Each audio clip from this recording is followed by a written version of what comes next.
issues with the stream key earlier. You are coming into game 2 here. At the Brandon Shell and TJ Schultz. At the 2020 U.S. Open Finals for Big Axe is what we're doing right now. So, got TJ and Brandon Shell throwing lights out.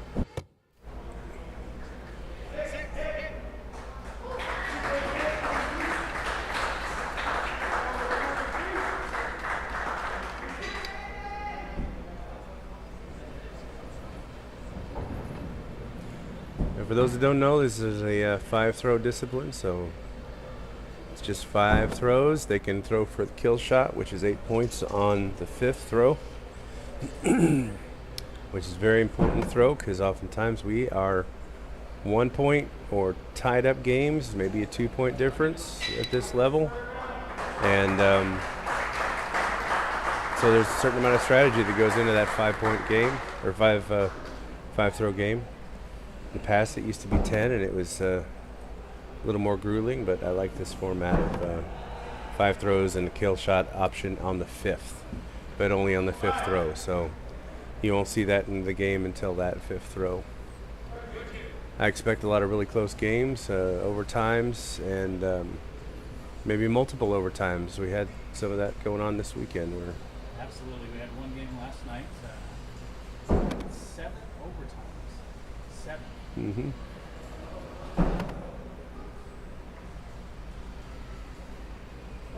Game 3 here.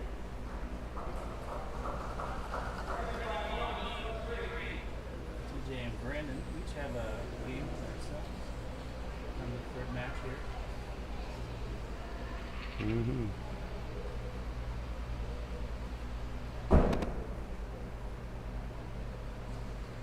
My headphones. The sounds they make are kind of funny.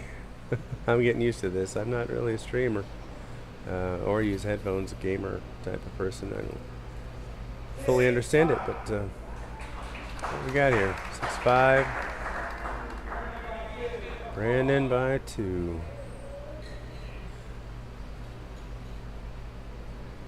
Yeah, TJ's really, I know, well, anybody that's here at this level's put a lot of time into the throwing, and I've had a couple people comment on TJ's level, what he's been doing, that he's really kind of took a little bit of a leap forward.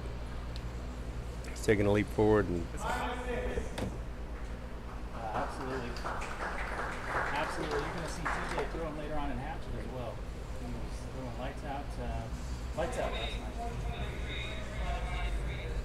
3-point game. TJ is obviously going up. They're both called. There's that no on the right. Nope. Let's see what happens. Whoa. Now they got to go look at this, but it's a miss. On the 5. Brandon Shell takes that. I believe we are going into... let me see. This is Brandon takes that one. Big Axe. So, if I'm not mistaken, TJ has taken 4th place. We will be right back. Get us started on our next game.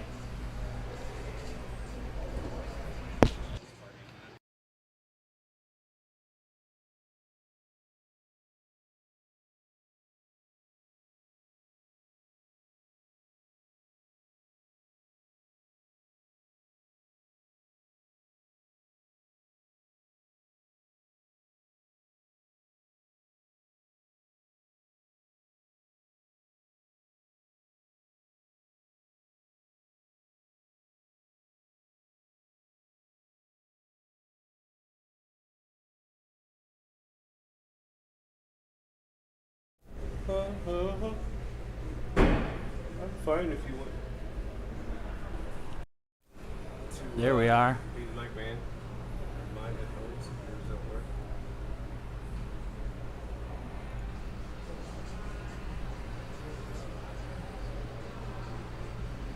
All right, we are back here.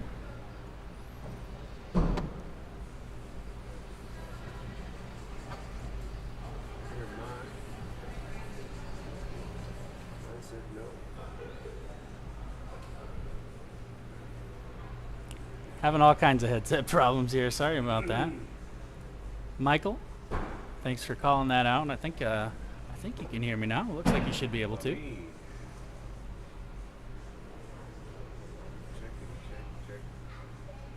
Vale and Lucas finishing up some warm-up throws here. See if we can get Scott's mic figured out. And we will be right back for some colored commentary.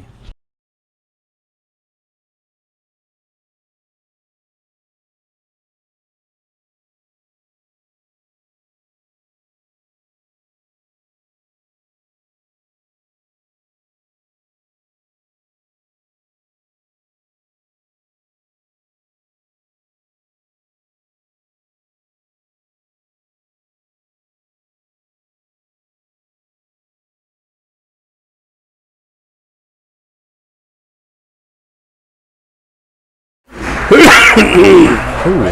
Well, there we go. We're hot. Ooh, a little hot. Too hot. Too hot. We are warmed up and ready to go here. I am. Yeah, I'll try to talk more quietly.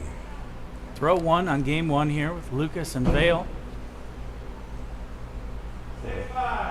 6-5.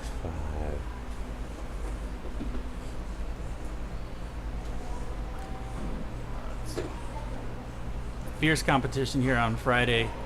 We had kicked off day 2 with Big Axe. Chased it with some duels, and then yesterday, a fun-filled day full of axe throwing via hatchet.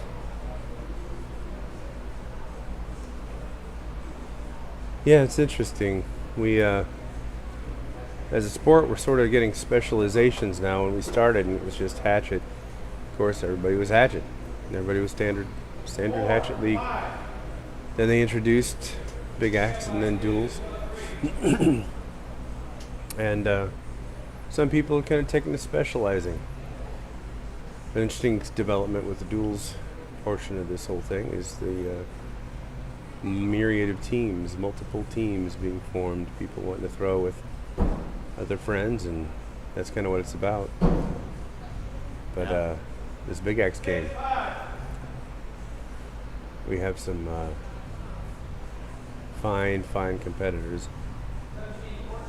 Lucas and Vale here actually throwing duels this weekend together. Mm-hmm.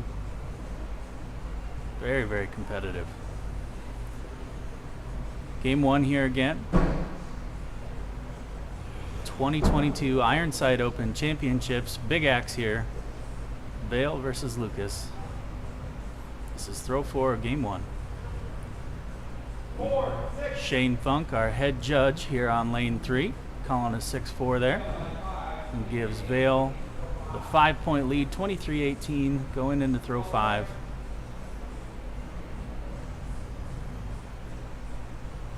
Looks like Vale staying down. Lucas might be going up there. Mm-hmm.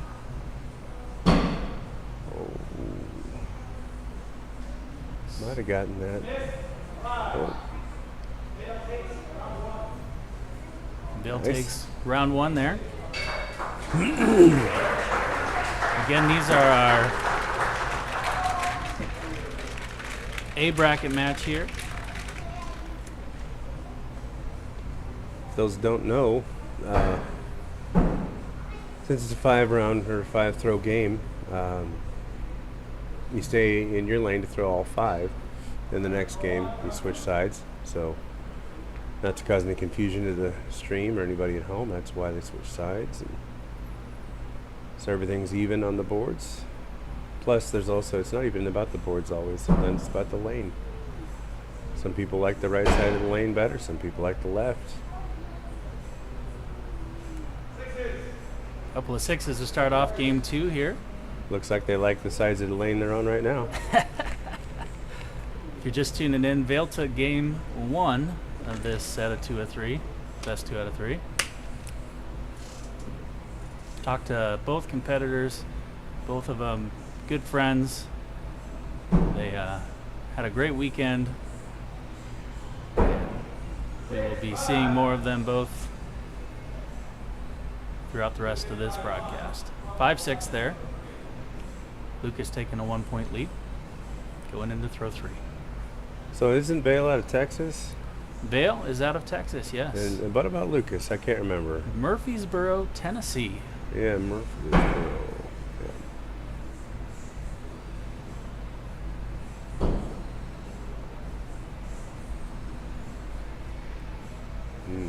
Shane taking a closer look there. Going for that flashlight.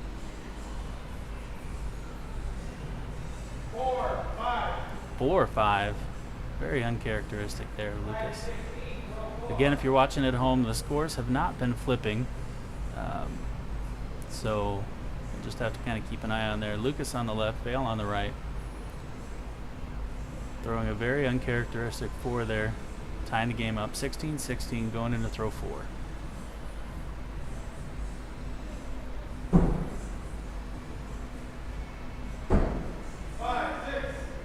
5-6. Puts Vale up by 1 going into throw 5. Of course, remember Vale took game 1. Best 2 out of 3. Lucas needs this kill to stay alive. For those that are at home, the board at the top is reversed. So Lucas on the left, Vale on the right. Ooh, looked like Vale might have gotten it. Lucas is definitely on the outside. Yep. Yeah, absolutely. Vale got that hit there. This again, a bracket match. So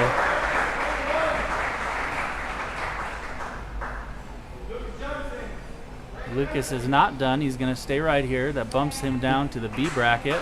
In this match, the loser will be third place. The winner will move back on up to the A to take Vale on in a best 2 out of the 3. But Vale or Lucas, if he goes up, or Brandon, either one of them will have to beat Vale twice. And that was going to be a rough order. Throwers are going to take a warm-up throw here and get right back into it. If you're curious, we did decide to go with the A bracket finalists having 0 losses and the B bracket having 1.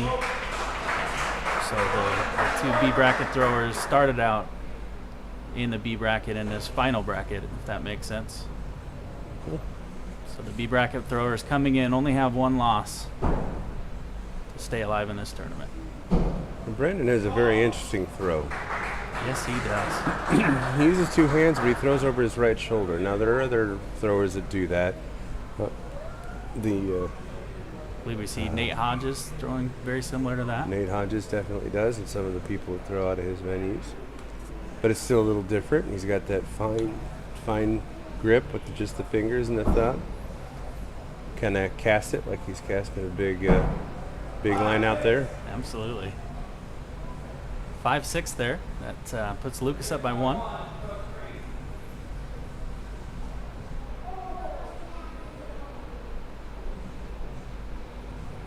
Going into throw 3, 12-11, Lucas Johnson.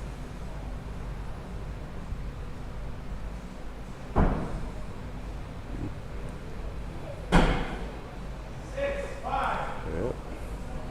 6-5. Brandon gets himself right back into this, tying it up on throw 3. Just off to the right. Going into throw 4, we are 17-17.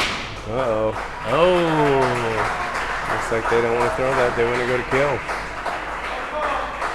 Both throwers choosing to drop there so they can decide this game with a kill.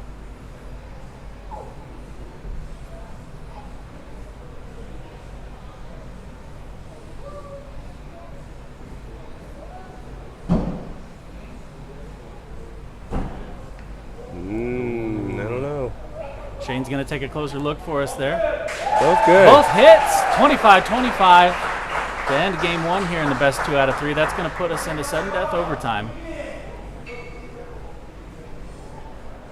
In the sport of axe throwing, of course, if one player hits, the other loses. The player that hits wins. If both miss, it is closest to the kill shot wins. Kill shots have been reset, so throwers are able to throw at either target. If they hit, they are required to switch to the opposite. Shane's going to get a closer look on this one. Definitely a close look. And Lucas Johnson is going to take that first match. Sudden death. Throwers are going to switch side, take one throw for a warm-up, and we're going to get right back into it. And remember, the names did switch for some reason. They are not on the correct side. So Lucas is on the left, Brandon is on the right.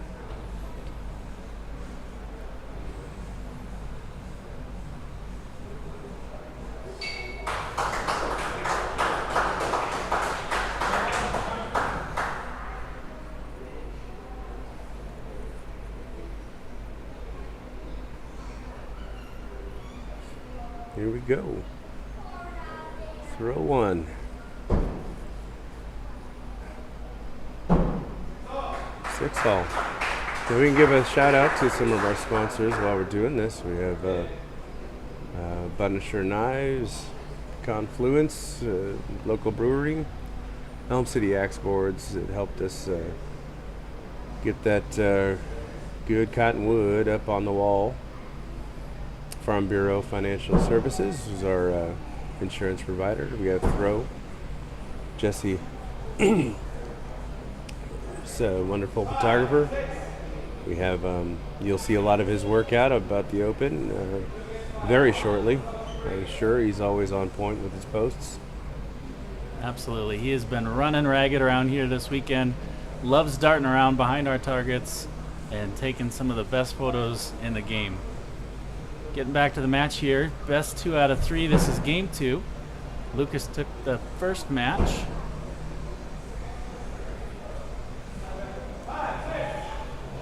Just like that, it's all tied up again. Are they going to throw their axes down? I think so.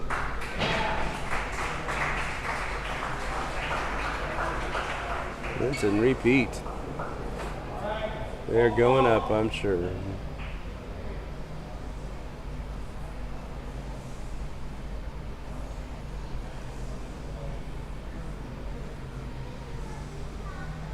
Go. That's a Brandon looker. looks very close there. Oh, I think he came out on the left. Lucas does look a little wide to the Hopefully left. one of them hit it. Shane's going to take a closer look for us. Oh, Both misses. Must have just missed that one for Brandon. yeah. I could tell on the left, though. Lucas is a little bit left.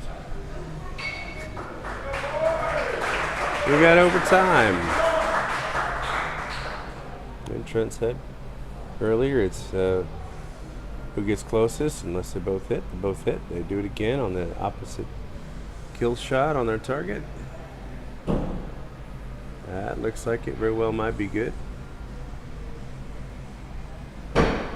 Oh, I think Lucas might have taken it on the right, but oh, looks like they both missed, and it was going to be a millimeter measurement, so they foot faulted. So they both got faults. Let's see what happens.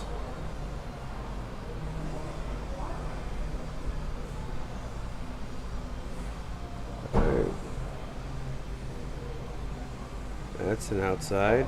Looks like he got it. Looks like Brandon's good.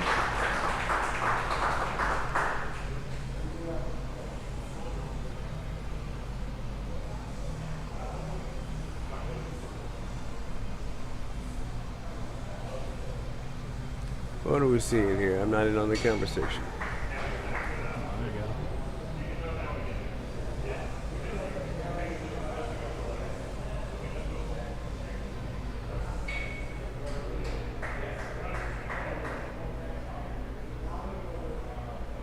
I'm not sure what I saw there.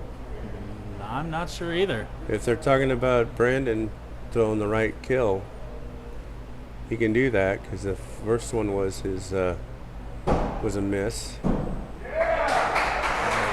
throwers making the hit there. Now they will switch targets. Both throwers throwing on that inside kill shot.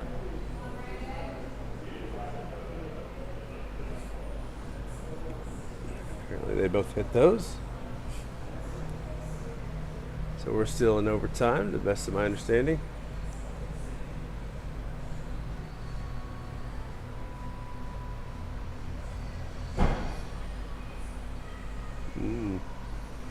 Lucas on the left there. Looks like he might have bore it straight down the middle, Brandon. Lucas takes that one, Oh, which gives him best 2 out of 3. Brandon Shell taking 3rd place here at the Ironside Open. And that pushes Lucas Johnson back up to play Vale Cook again here in our championships. Again, like Scott said earlier, Vale, the remaining A thrower from the A bracket, he has 0 losses and will need to lose twice to be knocked out of this tournament. So Lucas is going to have to beat him best 2 out of 3, not once, but twice, which is a tall order when you get into some of these higher competitors. Throwers are going to take a quick warm-up throw. And we are going to get right back into it.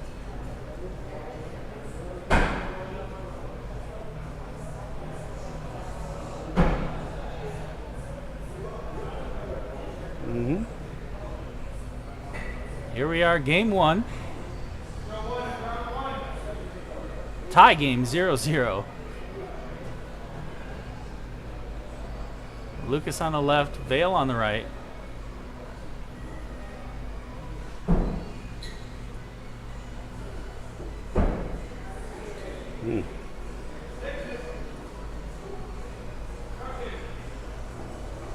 See if we can get these scores switched back around the way they should be.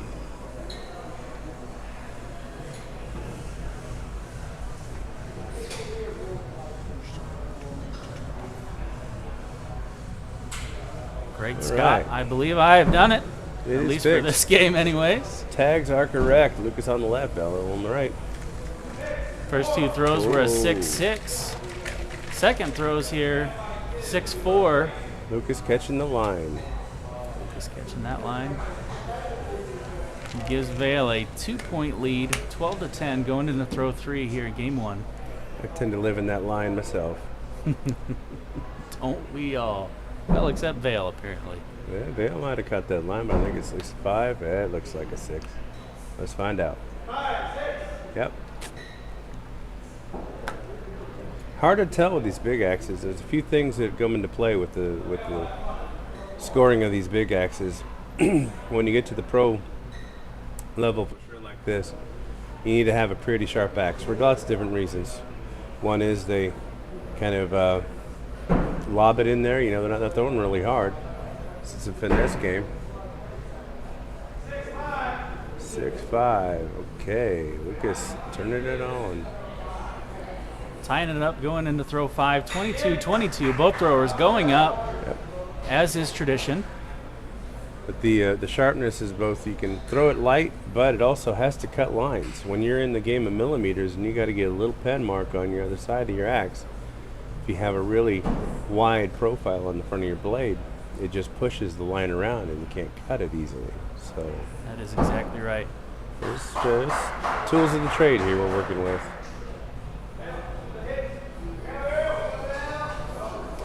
Lucas must have been a little wide on that one. A little low maybe. So Vale is going to take game 1. Again, Lucas needing to beat Vale not once but twice in best 2 out of 3. Vale takes that first game, so Lucas is going to need to win at least the next 4 games. Yeah, if Vale wins this one, it is done. We have a champion. There is an axe up for grabs for the champion here, made by Jordan Hulse, Hangman Axe. And Jordan is quite the craftsman for putting an axe together. Been Yeah. working on his skills. Absolutely. He's really been dialing in that handle work. Made some beautiful burnt axes for us. And we're going to give them out to the winners here of our Big Axe and Hatchet championships. Both throwers hitting the bullseye on the first throw. Going into throw 2. Could be low, could be in there. 6s. Both All right. throwers sneak them in again. What I want to see, I want to see 2 perfect games into overtime. Overtime throw. Perfect games. That's always been my favorite thing to see. It's a rare thing.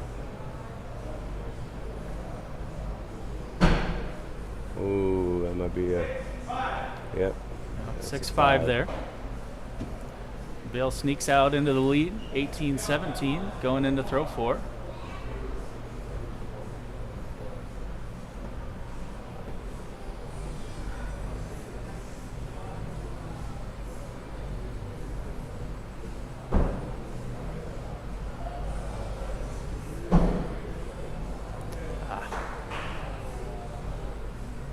Lucas just a little off today.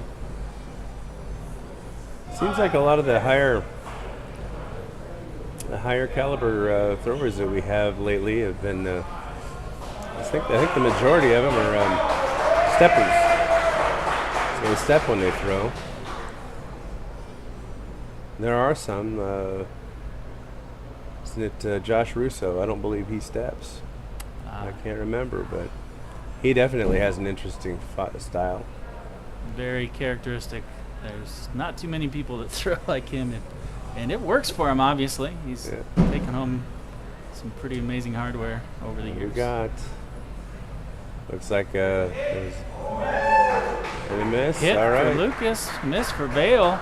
So Lucas stays alive. Game 3 again. Lucas needs to win this one to win the 2 out of 3, and then he'll need to do it one more time to beat Vail and claim this Ironside 2022 Big Axe Championship here in Des Moines, Iowa.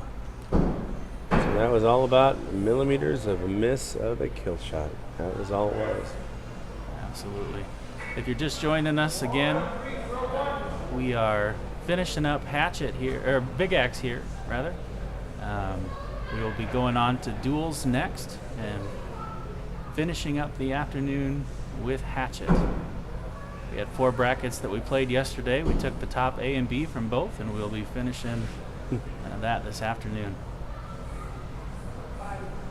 Game 3 here. Starting out with 5. Some high 5 action to get the game started. Some of that sure look good from back here. Hard to tell on the camera. It's a lot closer when you're in the lane. Everything is even if you stand where the camera is, everything's a lot bigger and more clear, but still, you have to go up and look. Uh-oh. Lucas has got a little bit of real estate to make back up here. Gotta start building points. 11-9. Vail ahead, going into throw 3. Oh. Vail. Lucas takes 1 back from him there, down 1, going into throw 4. Opening the door. This is where we were last game. And Lucas able to hit that kill shot at the end. There'll be throws here. Let's see. Hard to tell. Hard to tell.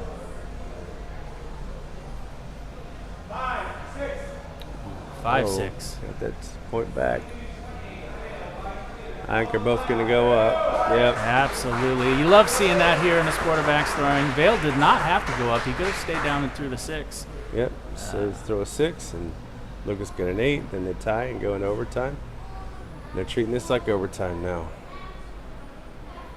It's a sign of respect. And Okay, sign might have of, gotten it. Yeah, that's what happens. Lucas, knowing there that he is unable to win that, shoots for Vail's left kill. Vail again. Your There's our ninja 2022 Jesse getting the shots. Vail again, your 2022 Ironside Open Big Axe champion. getting a lot of celebration from friends there. Yep, the Texas crew's out there. A lot of these guys you'll see in a little bit. George Sanchez there, I know you will. Ambassador for Infinity Axes. I'd like to get his axes in our shop. It is definitely a release when you get that win, and especially when you're battling Lucas Johnson, who's known to be quite the sniper with any axe you get in his hand, and knives. He has definitely won a match or two this last year and a half. We got Jesse. I think Lisa's going to handle the awards for me. I am up here unless I'm yelled at to come down there. Bill, you got a very interesting picture on your profile. I'm not sure what exactly I'm looking at. Looks like something famous, but I'm not sure. Doesn't quite have the right likeness of you, but that is a fun thing for people to do, to put up different pictures on their profiles. So fairly soon you'll see Lisa, my wife, come into the picture, possibly present some awards.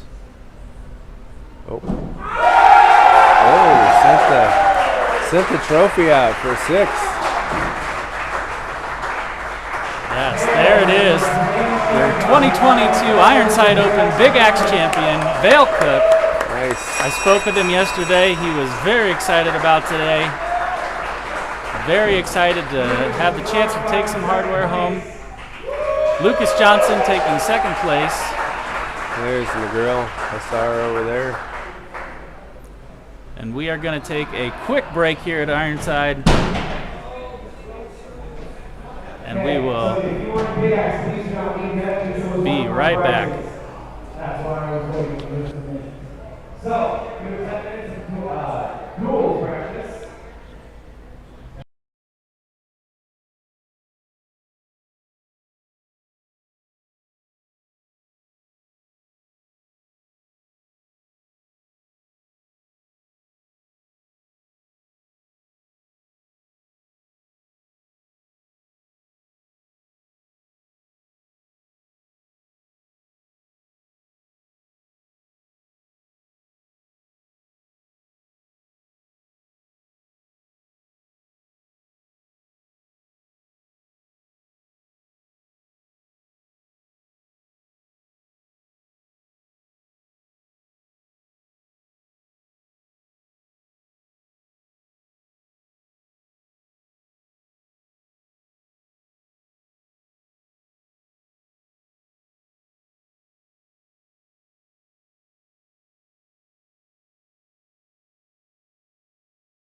All right, we are back here. We're going to hand out some awards. 3rd place, Brandon Ice Cream Show.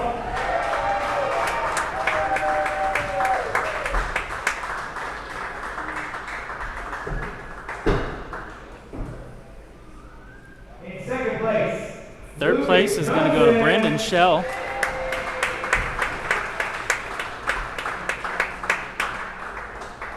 and his first time, Lucas Johnson taking 2nd, and Vale still extremely ecstatic to be our 2022 Ironside Open Big Axe Champion. He's going to get a certificate. He's going to get a big old treasure chest full of gold coins that may or may not be filled with chocolate. and some big old stack of cash. Gold and blue. And some candy to fill They have some greenbacks in there, I believe. Absolutely. Nice. Congratulations, Bill.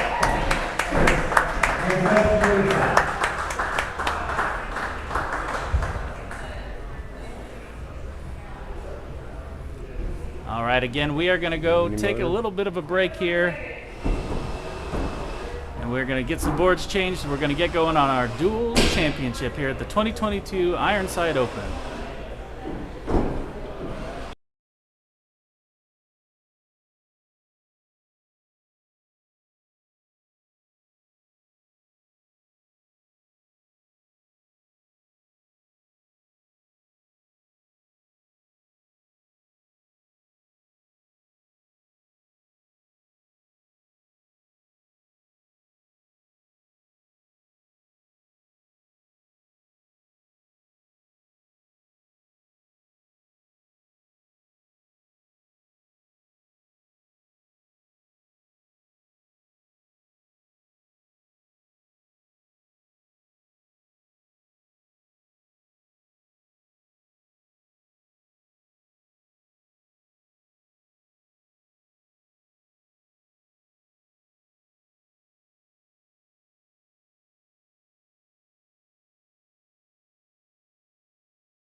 Uh-huh.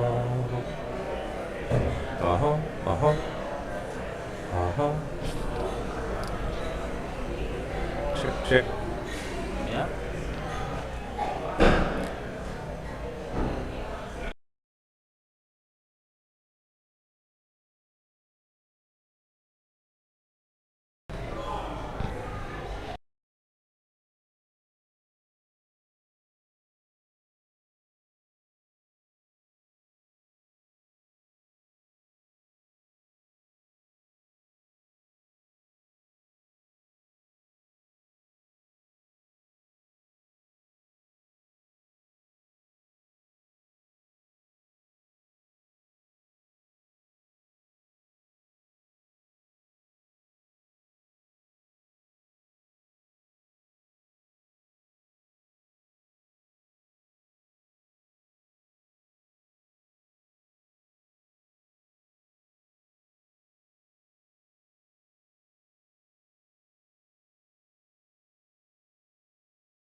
All right, we are finishing up warm-ups here, and we will be right back in a little bit with our first match, the Kingsman versus Trash, in our 2022 Ironside Open Duels Finals here in beautiful Des Moines, Iowa.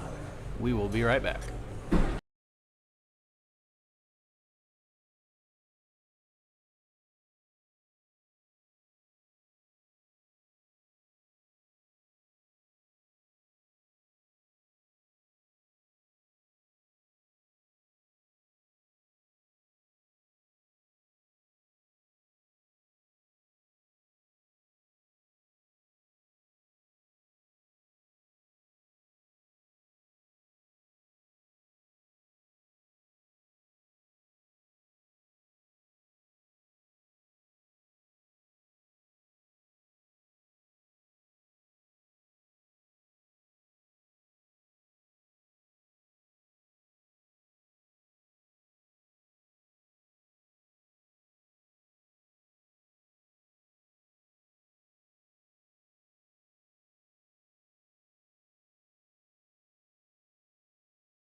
All right, we are back here, 2022 Ironside Open Duels Championships. This is a B bracket match, believe it or not. The Kingsmen found their way to the B bracket yesterday, or Friday rather.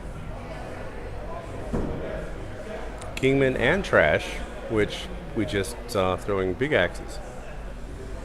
So this is the Vale Lucas team.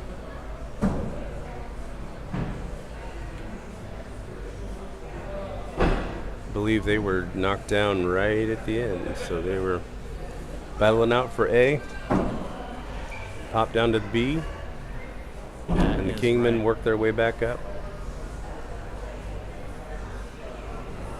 I can't remember, but I would not be surprised if they were knocked out or knocked down to B by one of the two or other teams that are playing today. Blues But Fancy and Flow Bros. You'll also have to bear with us here. There won't be any scores up on the screen. Had some issues with the backside of the app, I believe. I was told by the WATO. Something obviously they're going to work on, but they were just unable to get it fixed before our tournament here. So duels, unable to have the scores for you, but Scott and I will do our best to try to have the scores available to you. I'm pulling them up right here. Mm-hmm. We can read them out as they happen. Well, as they are scored in the tablets, as it were.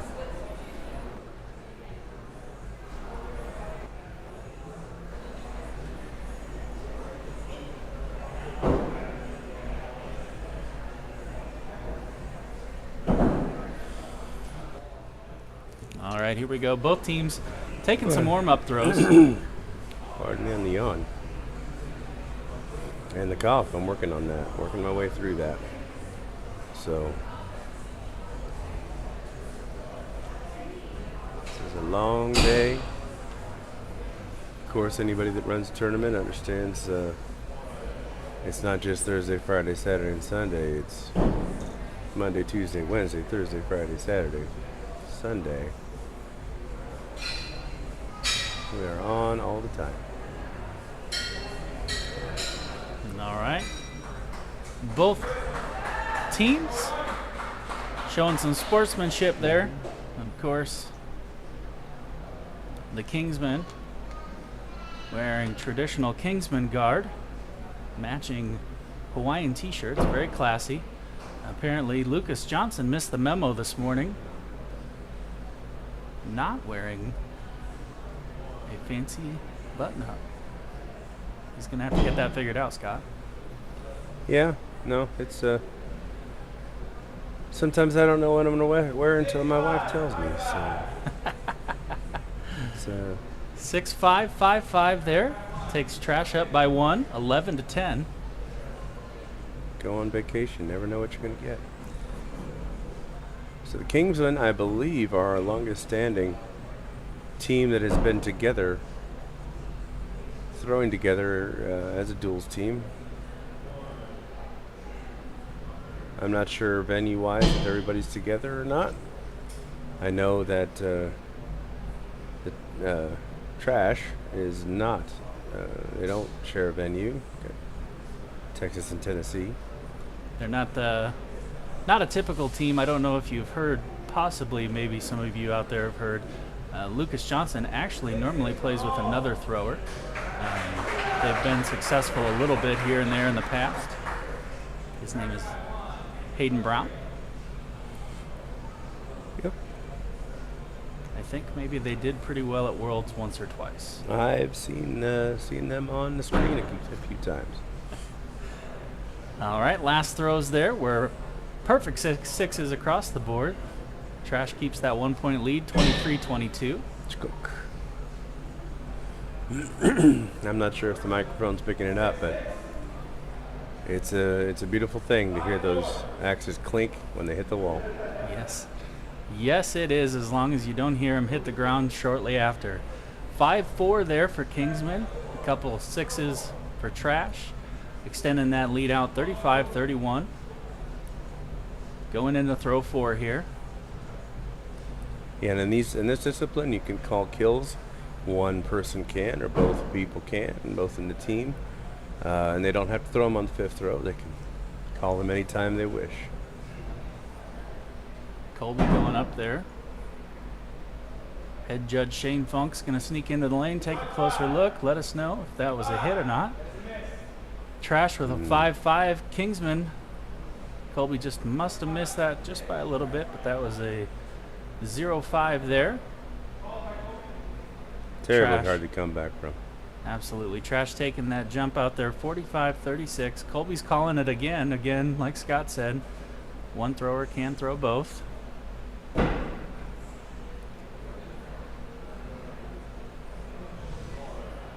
I think they're calling this game a wash. The Kingsmen sneaking in a little bit of extra kill shot practice there. They knew they were out of reach. Trash finishing strong there. 56-45 in game one. They're going to switch sides and take a warm-up throw and then run it right back.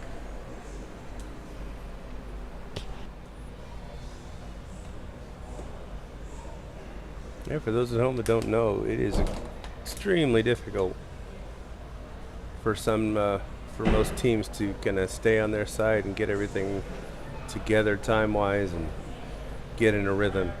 So it's really surprising when teams just kind of get made for a tournament on the fly. That just shows their expertise, that they're able to put their axe towards one side or right or left and still have it go.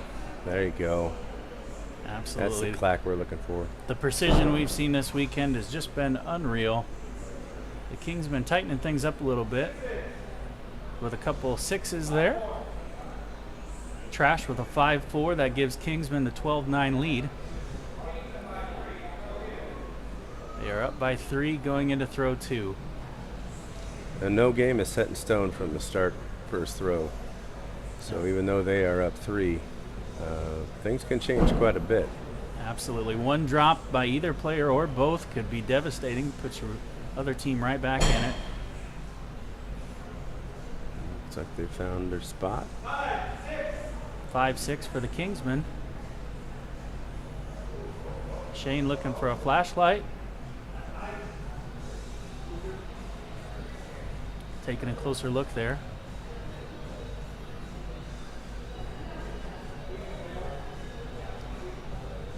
He's going to have Vale. Oh, I thought he was going to ask him to pull his axe, but he did not. He got 6-5 there. 6-5, 6-5. Kingsmen maintain their lead, 23-20, going into throw 3. Some exciting news last night here at Ironside. Our head judge, Shane Funk, proposed to his now fiancée, Brianna, and they're getting married. They are both amazing managers here at Ironside and have been a big part of this entire tournament, making things happen, helping things behind the scenes, and obviously in front of the scenes here. Just Along with Trent, making it happen, making it go, picking up the slack from me the last month or more. no, we have a pretty awesome team here. David Reagan stepping in to take a closer look there. It looks like they did overturn that and give him 6-6. Brings the trash. That sounds terrible to say. They are not trash. Brings trash back within 2 there. 23-21.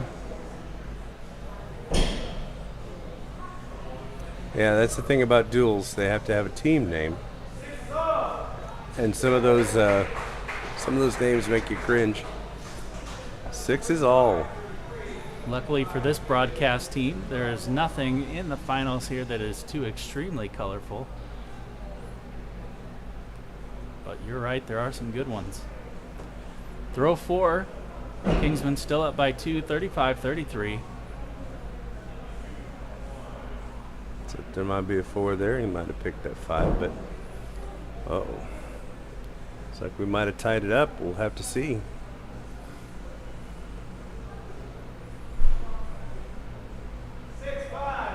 Oh, we got a little bit of 6-5 that. for Kingsman. Oh, maybe not.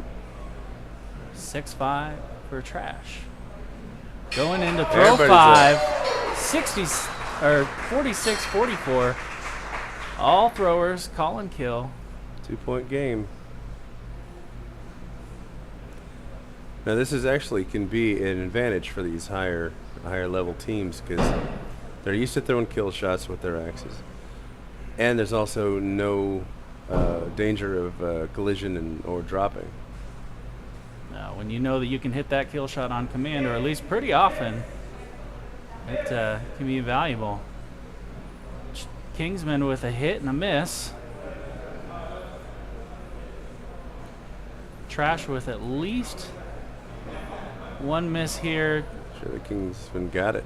Lucas making the comment that it doesn't really matter. Either way, they were out of the distance. Mm-hmm.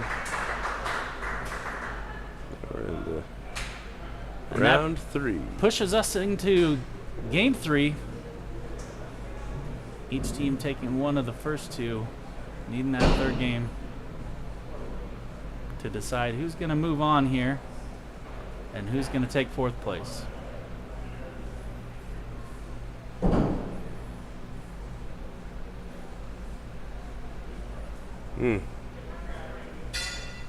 Show some sportsmanship here. Stepping back behind that 12-foot line, and we are going to get after it here. The 2022 Ironside Open Duels Championships between Trash and the Kingsman.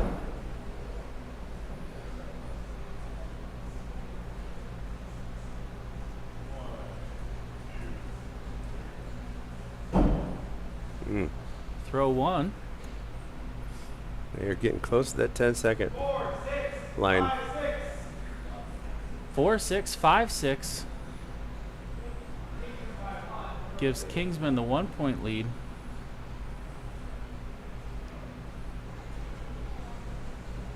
As Lucas calling down the throw there, is characteristically known for taking a little bit longer. There is, of course, a 10-second limit between throws, and oftentimes he flirts with it. However, as long as he's not going over, it's kind of hard to argue because the man is successful in duels. Like I said earlier, he and his partner Hayden have won a couple times. By that I mean world championships. So going on to throw 3 here. Kingsman keep that 1-point lead, 22-21. This is the 3rd game in a set of 3 to decide who's taking 4th place and who's moving on to take on the loser of our A finals. 6-6 for the Kingsman. 5-5. 5-5 for Trash. They snuck it in on the left side there. Kingsmen are up by 3 now, 34-31. Going into throw 4.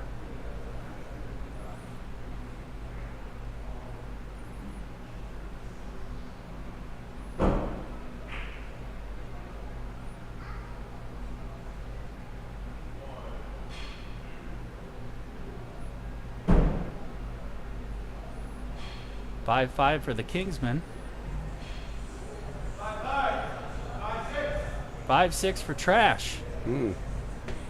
Closing that lead down to 2. Going into throw 5, 44-42. All throwers are going up. Again, that mutual respect for one another at this high level. Sometimes it doesn't even matter if you're down by 1 or 2 going into the final. It all matters who can hit that little blue dot we call a kill shot. Lucas and Vale going to let the Kingsman throw first. So we got a miss, possibly, maybe a hit. Colby a little wide there. Maybe 2 hits, I don't know. Hit for Trash. Misses on the left. Both misses for the Kingsman. Nice work. Kingsman throwing pretty well this weekend, just a little off from what they normally do. They've flirted with that top spot in the world and WATL duels for quite some time now since they formed their team, and So now we are playing the top of the A. Just a little off. So yes, we are going to jump back over to top of the A's. We have the Flow Bros and Loose But Fancy.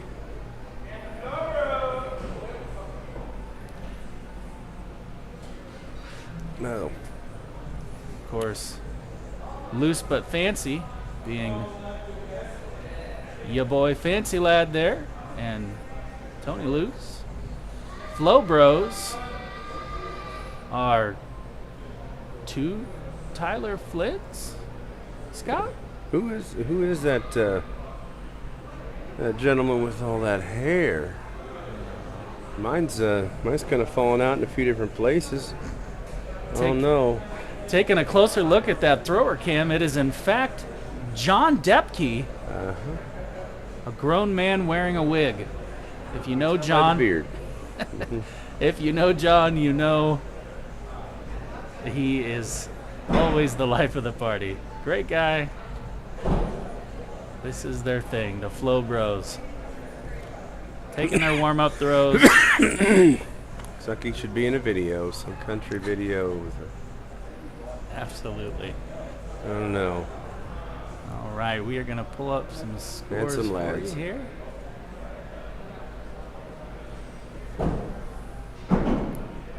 Getting those practices in. Absolutely. Practices. Loose But Fancy. Loose and Fancy Lad.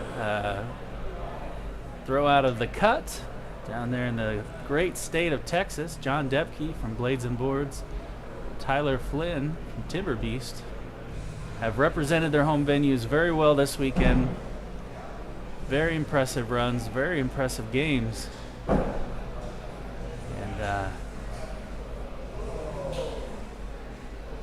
we are going to find out who's going to sit at the top of the A's and wait, and who's going to drop down to the B's to take on Trash, Dale Cook, Lucas Johnson.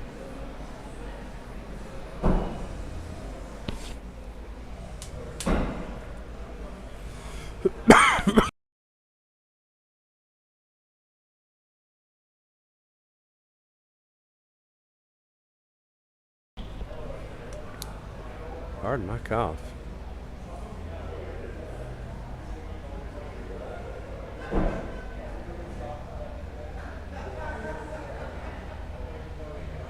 Well, so far it's been kind of nice on our chat and having to deal with spammers. We apologize for our chat for the other ones. It's our fault, but definitely had a bunch of spammers in these last few broadcasts.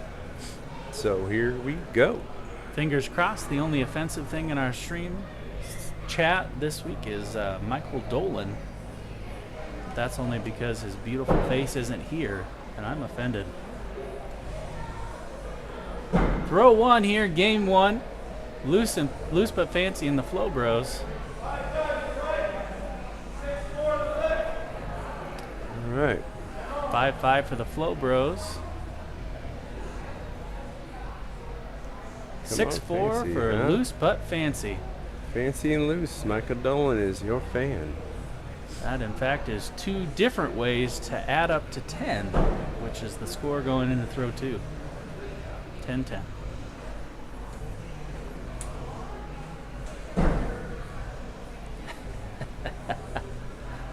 Congratulations, Michael. I hope Buying you a get that house. house. Yeah, I saw something about that in the posts. Congratulations. Big steps being made. A lot of weight taken off. All right, throw Good two deal. there was 6-5, 6-5, keeping things interesting. 21 all going into throw three.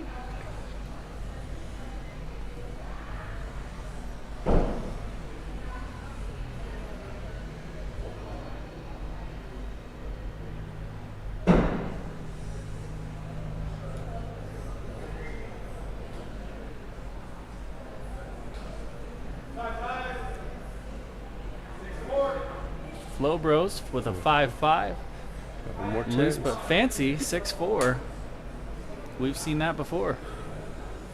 Keeping things interested. 31-31 going into throw four. All four competitors throwing down their axes.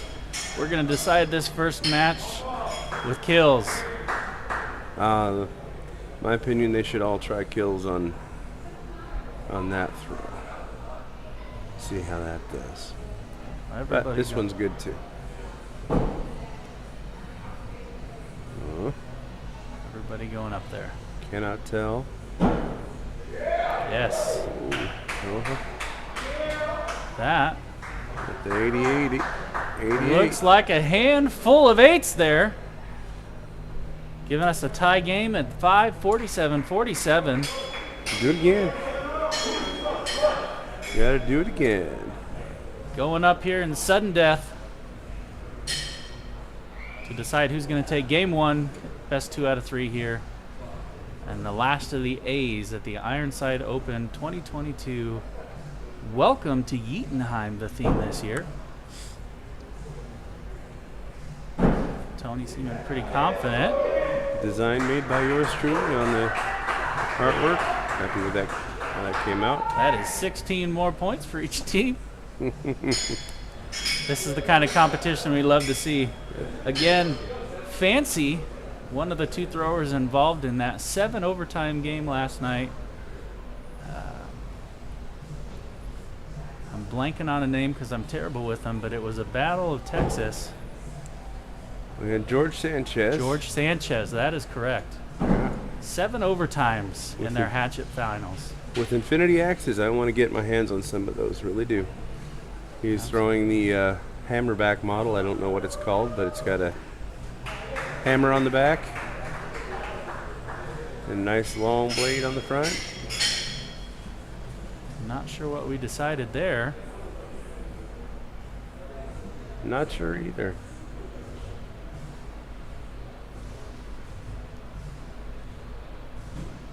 But either way, it looks like we are throwing some more overtime kill shots. It's hard for me to believe it was 4 Ooh. misses. Debke. The Debke is definitely a bit wide there.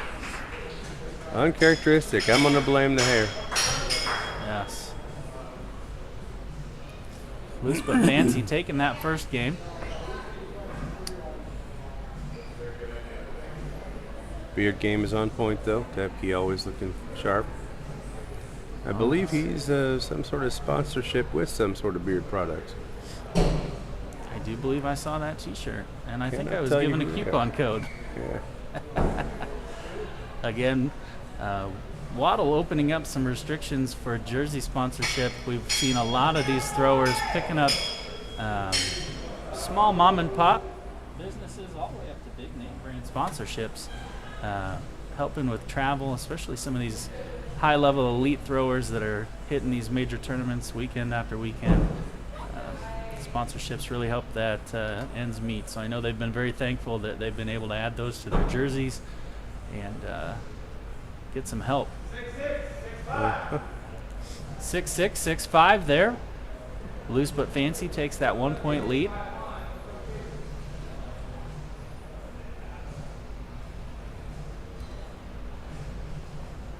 I know it says it on the back of their jerseys, but just to make sure everybody knows, John Debke on the left, Tyler Flynn on the right. If you glance quickly, they are almost exactly the same look, exactly the same person. It's very hard to tell the difference between the two if they switch jerseys. I don't know, Scott. I think I think we wouldn't be able to pick out who was who. Yeah, it looks like Debke is rocking the throw socks. Yes, Jesse bringing some swag and some clothing with him. One of the newest being the throw socks. And also, of course, something I was very happy about, the big boy sized black and red Throve t-shirts. We finally get Throve shirts that fit. Yes, indeed. And he definitely uses some soft fabrics. There you Yes, go, he lovely, does. lovely red shoes with the black and white socks. Absolutely. Those throws there, 6-5, 6-5. Loose but Fancy keeping that 2-point lead going into throw 4, 35-33. Throwers settle in here. Loose looking a little loose. Clink. Tyler and John following suit. 5-5 there on the left for Flow Bros. And 6-4 for Loose But Fancy. Throwing 10s all day long. Fancy keeping us in this game here. Going into throw 5, 2-point lead, 45-43. But like I said earlier, they're going up anyways. All 4 throwers calling kill there.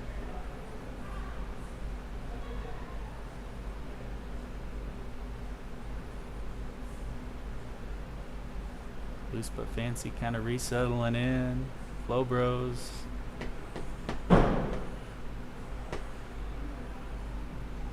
Could have got him.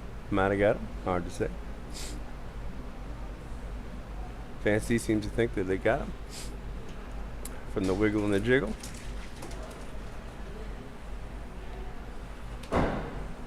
Uh-oh.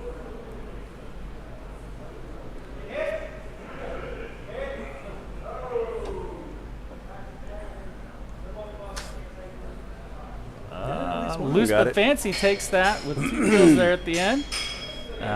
Flow Bros both going for the same kill shot, but only hitting 1. That gives Loose But Fancy the winner of the A bracket. There. Absolutely. So they're going to sit there at the top of the A's and wait for the winner of Flow Bros versus Trash. Which again, not Trash. Lucas Johnson, Vale Cook. Fairly decent gentlemen, if I do say so myself. They've been a pleasure. Actually, both of them stepping up yesterday when our team was dead tired at the end of the day. You guys know how it works with some of these longer tournaments. Hitting board changes. Lucas stepping up and doing some head judging for us. Again, shout out to our amazing volunteers and the staff here at Ironside. They are just phenomenal. We had a lot of people step up in a big way yesterday and help. And it takes a village to run something like this. And to their credit, I tell you, at this level, there's so many close calls. There weren't near as many second calls as I thought there might have been. I agree. So that means callers are calling it straight. Very experienced tie. I tell you, all of our judges that are on our payroll or all the judges that volunteered. Very good callers. Very good callers. All right, here we go. Flow Bros and Trash finishing up their warm-up throws. We are going to start game 1 of 2 of 3.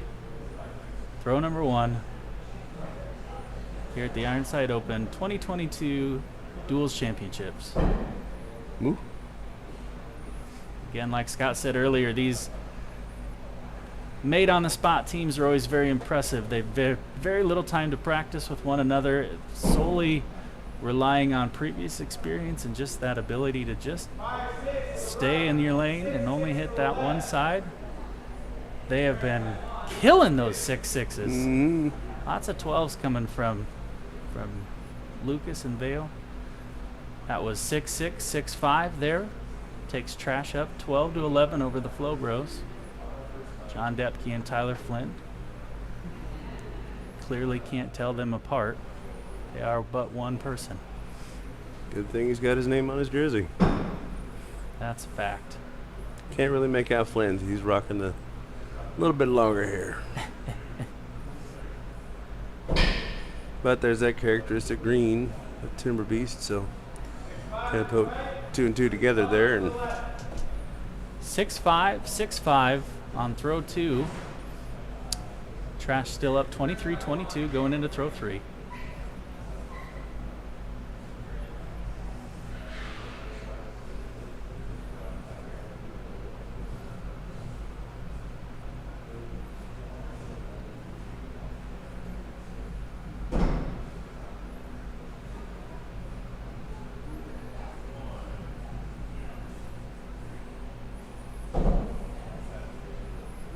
really close to those 10 seconds. Not sure if we're getting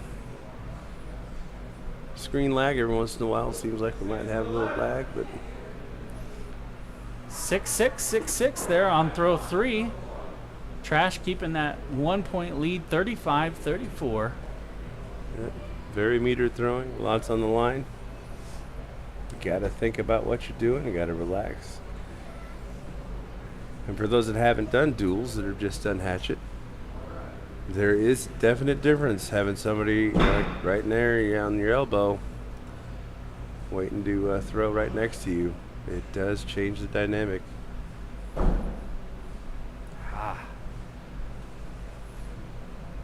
Vale and Lucas just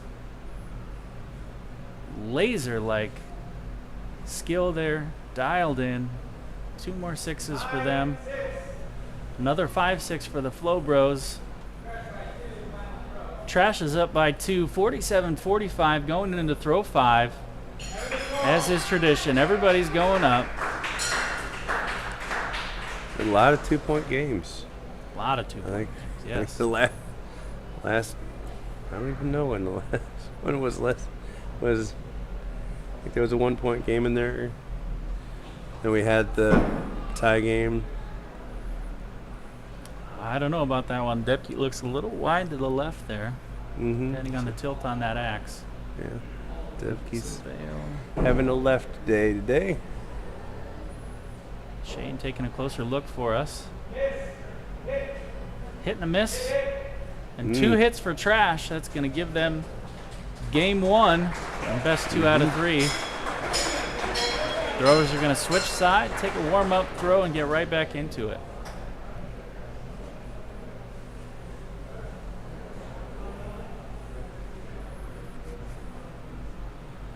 Having a little powwow. Having a discussion.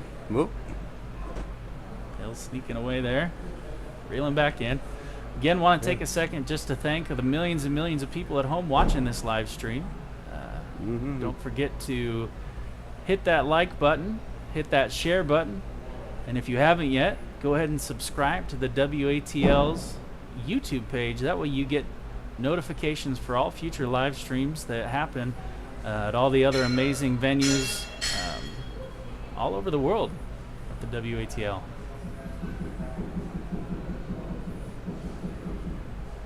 Shane giving a little board love there, a little tappy tappy. You're going to get a little bit of sportsmanship here. We're going to get right back after it here at game 2, best 2 out of 3. Lucas and Vale taking the first one. Flynn and Depke needing to win the next 2, or they're going home with 3rd place.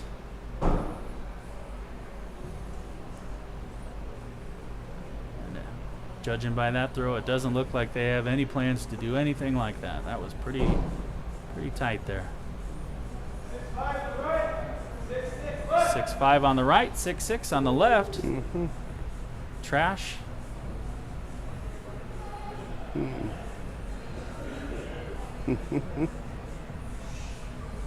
There we go. Down by 1 going into throw 2.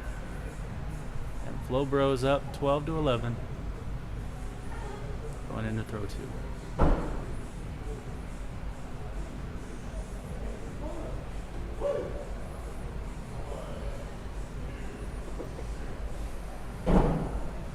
Ooh.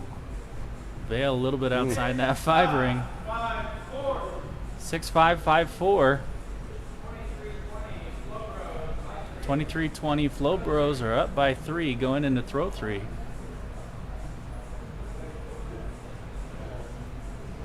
Vale's going to shake that off.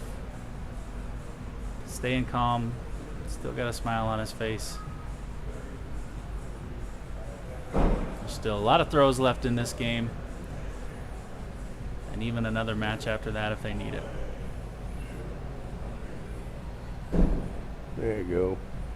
There it is, right back in it. 6-6 for Trash, 6-5 for Flow Bros. Yeah. You don't get this far if you can't shake it off. That's right. Mental toughness is a big part of this sport. You can be a 60 average thrower at home and go to big tournaments like this. And sometimes that pressure just makes you fall apart. Going into throw 4 here, 34-32. Flowbro's up by 2. Kalenkatic.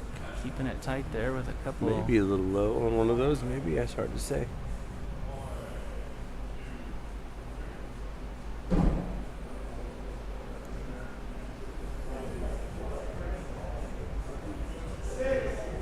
This is throw 5.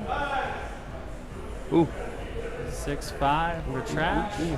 5-5. A little bit of Or a 6-5 for Flowbros. 5-5 bigger for gap, Trash. but I think everybody's going up unless Flynn and Debke want to.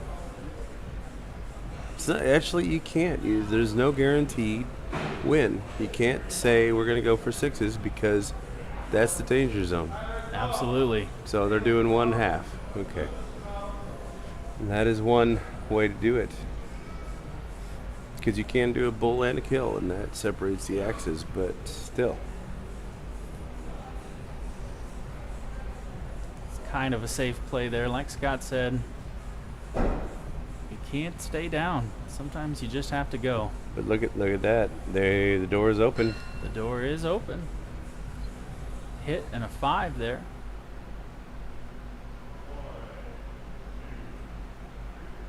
Oh, it might be a little high.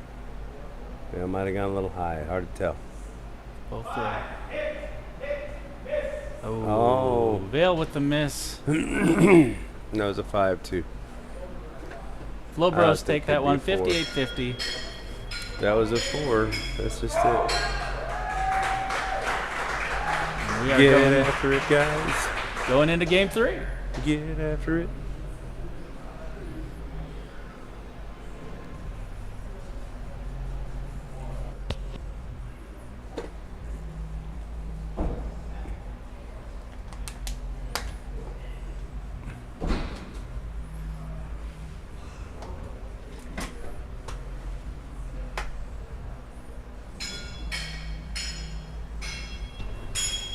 Game 3 here. Flowbros, John Depke, Tyler Flynn versus Trash, Lucas Johnson, Vail Cook. Each team has 1, and this best 2 out of 3. This last game of 5 throws is going to tell us who is moving on to throw for the championship and who's going to take 3rd and head home. 6-6, 6-5 puts Flowbros up by 1.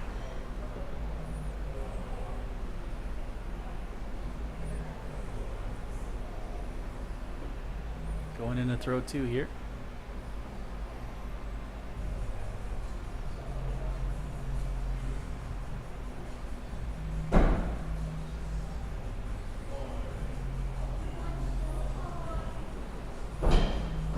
Uh-oh. Like a little mid-air collision there. Maybe throwing Trash off just a little bit. 6-5, 6-5.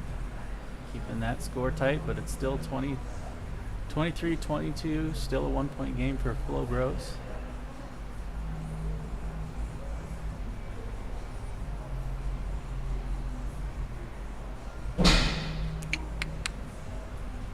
Big guy, maybe.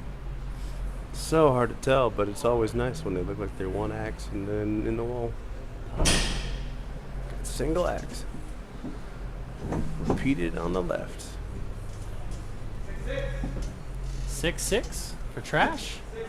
6-6 for There it Flowbros. Keeping things tied here. Oh, no. It's a good feeling. Flowbros still up by 1. Sorry Yep. about that. 35-34 going into throw 4.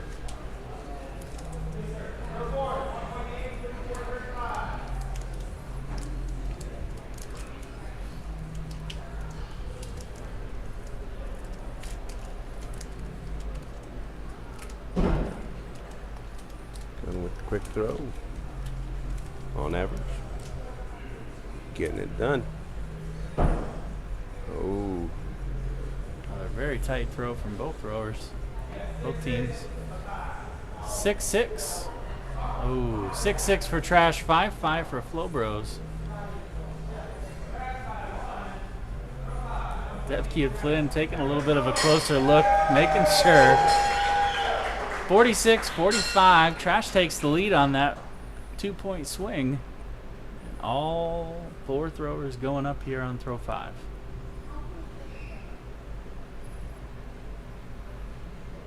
Again, this is game 3, so winner of this is going to go on to the finals.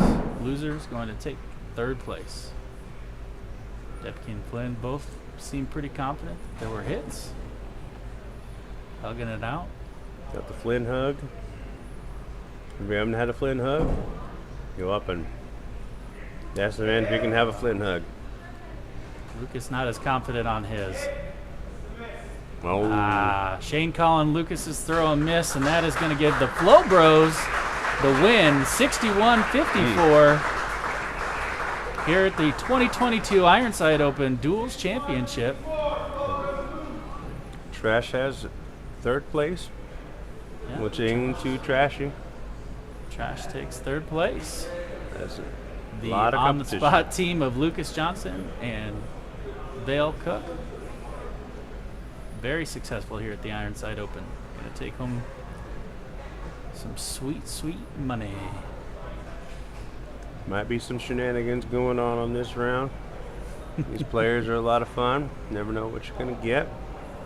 Yeah, They are gentlemen, though. They will throw like they mean it it's always and play the game. always a fun part of duels. You get into it. It's a little bit more laid back than Hatchet. May have a board change thing. That is a thing about these 2-axe throws. They're basically throwing little scissors into the wall, get them going in at an angle, and they'll pop a piece of grain out, or they'll That is exactly push the boards right. away a little bit. It's violent, but in a peaceful way. Don't get me wrong. It's very, very aggressive on the targets, is what I mean to say. Absolutely. Both teams are going to take a warm-up here. And then we are going to get right back into this. Again, Loose But Fancy are A bracket finalists.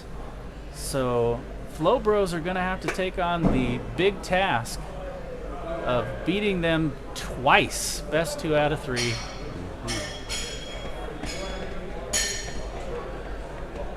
But if anybody's equipped to do it, it's Tyler and John.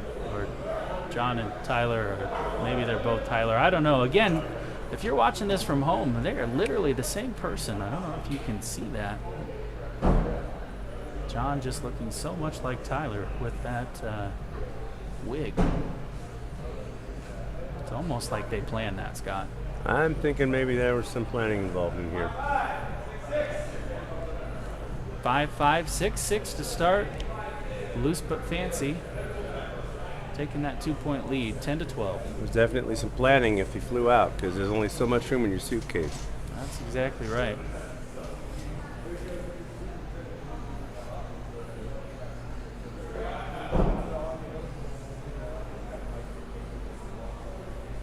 He's going a little high there. Let's see how that beard matches up. There you go. Oh, must be a 5. 6-6, 6-5. Flow Fancy got a Bros little excited. taking a point back there, 23-22. Loose But Fancy is in the lead.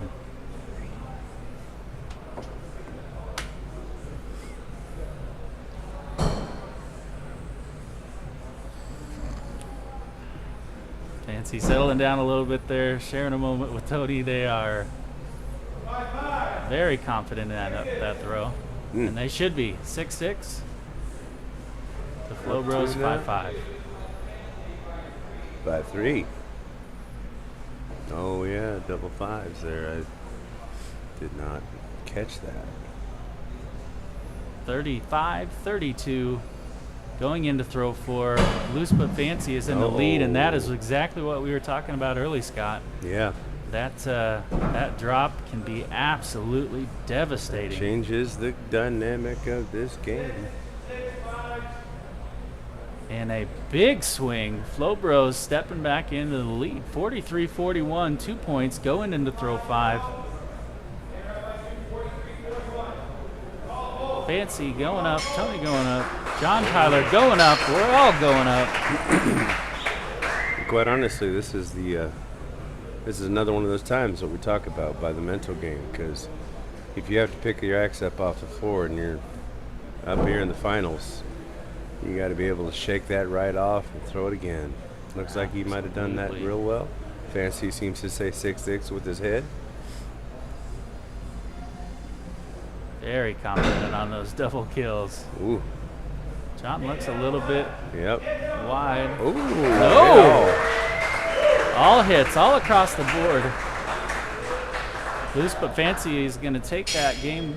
No, sorry. Flowbros right. Yep, Flowbros up too. That is right.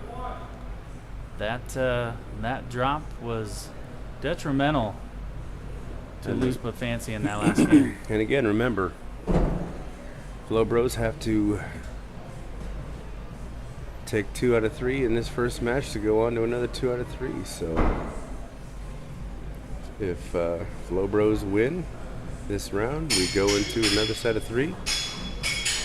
Everybody with a loss. We shall see. But again, that's when you're really accurate. It is all about timing. You have to be able to get those axes up there at the same point, because one might just bounce right off the other instead of bouncing in with it. Oh. Absolutely. Duels 6-4, 6-5 there. Loose but Fancy up by 1. Yeah, duels can be a game of strategy. A lot of players will choose for one thrower to hit a 6 while the other hit a 4 or a 5, but that is just not an option here at the higher level, this elite level. When you see 6-6s like the one we just saw there with Loose but Fancy, playing it safe is not a choice. You got to risk it to get that biscuit. Yep. 5-5 for Flowbros, 6-6 for Loose but Fancy, giving Loose but Fancy a 3-point lead, 23-20, going into throw 3.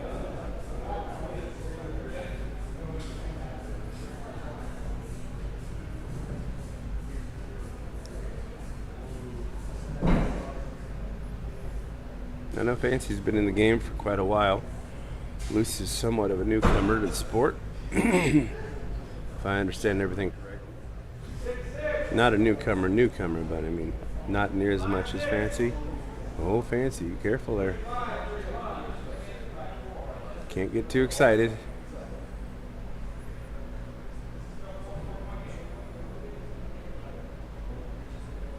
Flowbros, both of them have been in for a bit. Throwing for quite a while, throwing in a lot of tournaments. I have lots of different skills. I know John manages one of the facilities for blades and boards. Tyler Flynn just kind of manages axe throwing in general. He's a strong proponent of the sport, has lots of opinions, lots of ideas. Makes them heard.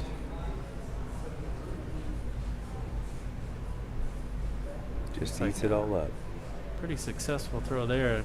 It's got to be pretty close to a 6-6. Ooh, what do we got? 6-6 for Loose but Fancy. There you go. Again, some of that strategy coming in play here. Tyler deciding to go up on throw 4 and hitting. John hitting that 5. Brings him within 3. 47-44. Loose but Fancy is up by 3.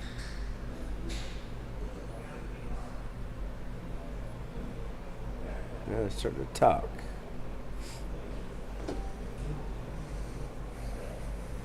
Get real, John.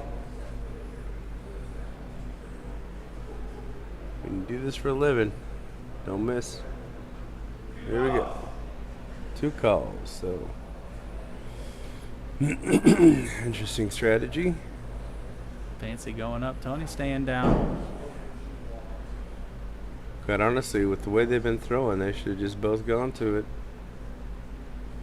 No, you got your stuff. Throw it. Oh, maybe they're trying to think of, is this a possibility that we can win this? Looks to me with a one call, they ain't gonna make it. So we're gonna get creative. What's gonna happen? There it is. Stacking them in there. I don't know what the call is. I don't even know if Shane knows what the call is there. Flow Bros, knowing they were just out of reach, getting a little crazy. And we are moving on. Go to round 3. To game 3. Game 3. Let's see.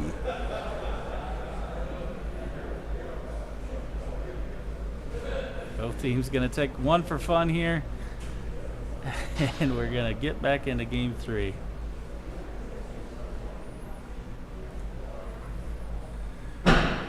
So again, Flow Bros need to win this to move on to another round of 3.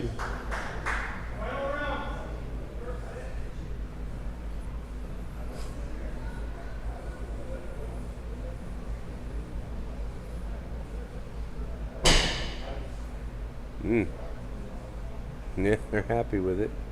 Very high caliber throwing from Loose But Fancy today. Looks like one axe right there. No separation.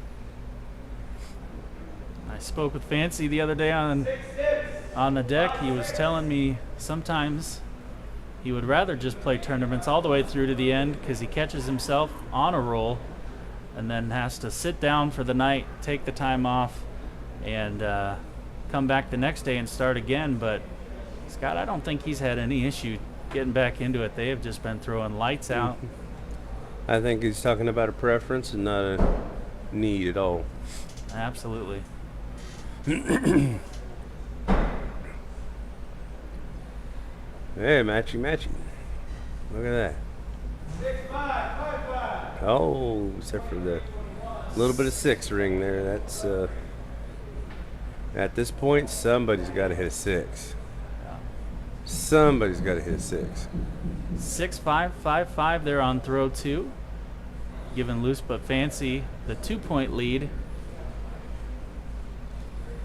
Doing a little board tap maintenance. That is the thing with these axes going in. They do a lot of compression, a lot of separation. When you throw 2 at the same time, that's what I was talking about. It's harsh. Harsh on the target. Harsh on the wood there. They're just not able to dial it in. Flow Bros are not in the flow. They are, I don't know if they're playing it conservative, not wanting to get in each other's lane, but they are not conservative over here on Loose But Fancy. They are, they're all in, going to throw their game and hit those 6s. Absolutely. I told you, like I said earlier, safe and conservative is not an option, especially when you're throwing against a team like Loose But Fancy. Looks There like, it is. again, There's at more least one 6s. 6 in there. Possibly a 6-5. Oh, John, are you throwing left? 6-5 for the John. left, 5 hit on the right. John's having a left day. I know that day. I have it all the time. Just something about getting the right altitude up and down is perfect, but just gotta move it over a couple millimeters. That's all it is. It's a game of millimeters. Game of millimeters, absolutely. Going into throw 5 here, 46-44. Loose But Fancy is up. And I think we've got some kill shots on the way. They want to see what's going to happen. Oh, Fancy might be on the right. Hard to say. 6 for Tony. Fancy Oh, not seeming Fancy's too not confident happy. about that kill. Fancy's not happy, so. Oh. 6 and a Ooh, hit for John Flow Bros. skinned Miss and a 6 for Loose But Bros. Fancy. Flow Bros takes that 58-52. Let's do what we did all over again. Are you taking a second? Board maintenance. All right. With that, we are going to take a little quick break on the stream here. We will be right back after this board change on best 2 out of 3 to decide the Ironside Open 2022 Duels Champion here in beautiful Des Moines, Iowa. We will be right back.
Alright. I think we're going to do a little bit of warm-up pracky here.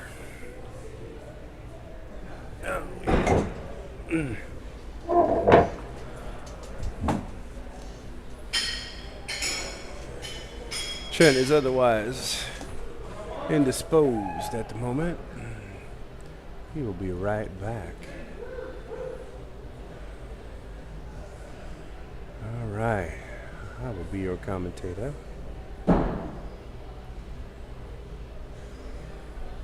For the moment. We are in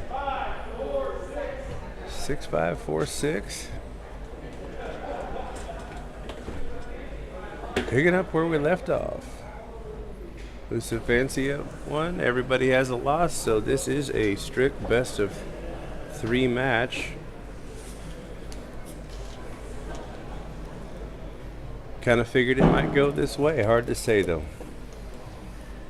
Like Vale last one, he took those games.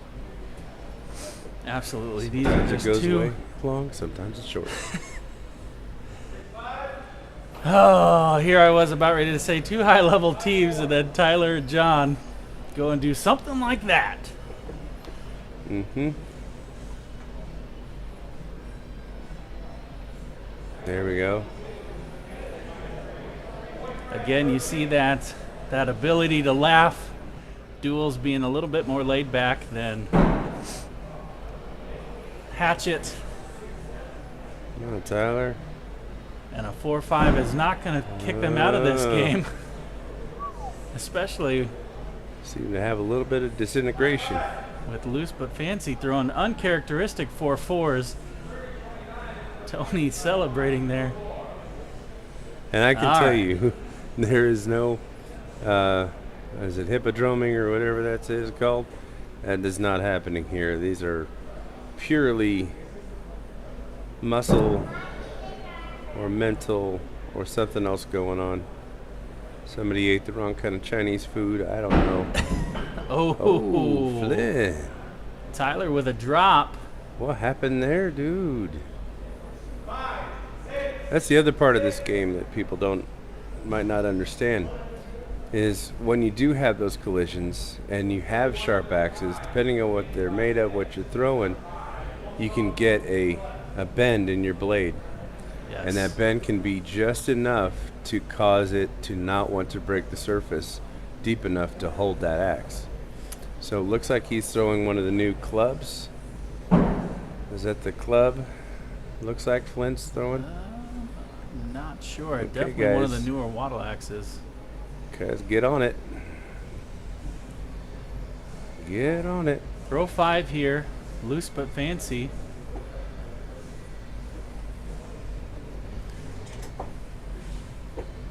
I think this round is just going to be purely let's get back into it game. 51. Oh, a tie. Did we get a tie? 51. We sure did. 2 hits at the end. Puts Flowbros right back into it. Both teams shaking off that rocky start of this second best 2 out of 3. And all 4 of them are going for kills here. Closest or most kill shots is going to win this best first game. Best 2 out of 3. Tony wide left there. Loose isn't happy. Fancy's not happy. What do we got here? They have opened the door for Team Flowbros to step in. Team Luscious Locks over here on the left. What do we got?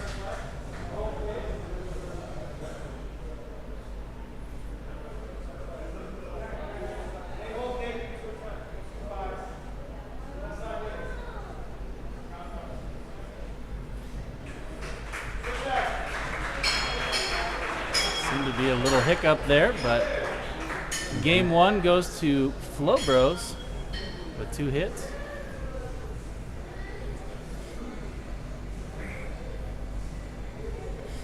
Tony didn't seem too happy with that, but Oh, now. I'm gonna go in. I think they might have been going straight in. I'm not sure. Nope, that was a warm up. no, sir. Lucky for Tony, that was a warm-up there. See if he can shake that off and get back into this game. They need to win the next 2 to claim the 2022 Ironside Open Duels Champion title. It is an amazing thing. You can see him go dropless, and everybody in double sixes, 6s and 5s. Every time there's at least 1 6 on each team, to bouncing and 4s. There's a lot of moving parts in this. Absolutely. 6-5, 6-5 on throw 1 there. Brings us to 11 all going into throw 2. It's very easy to go from throwing lights out to are the lights on.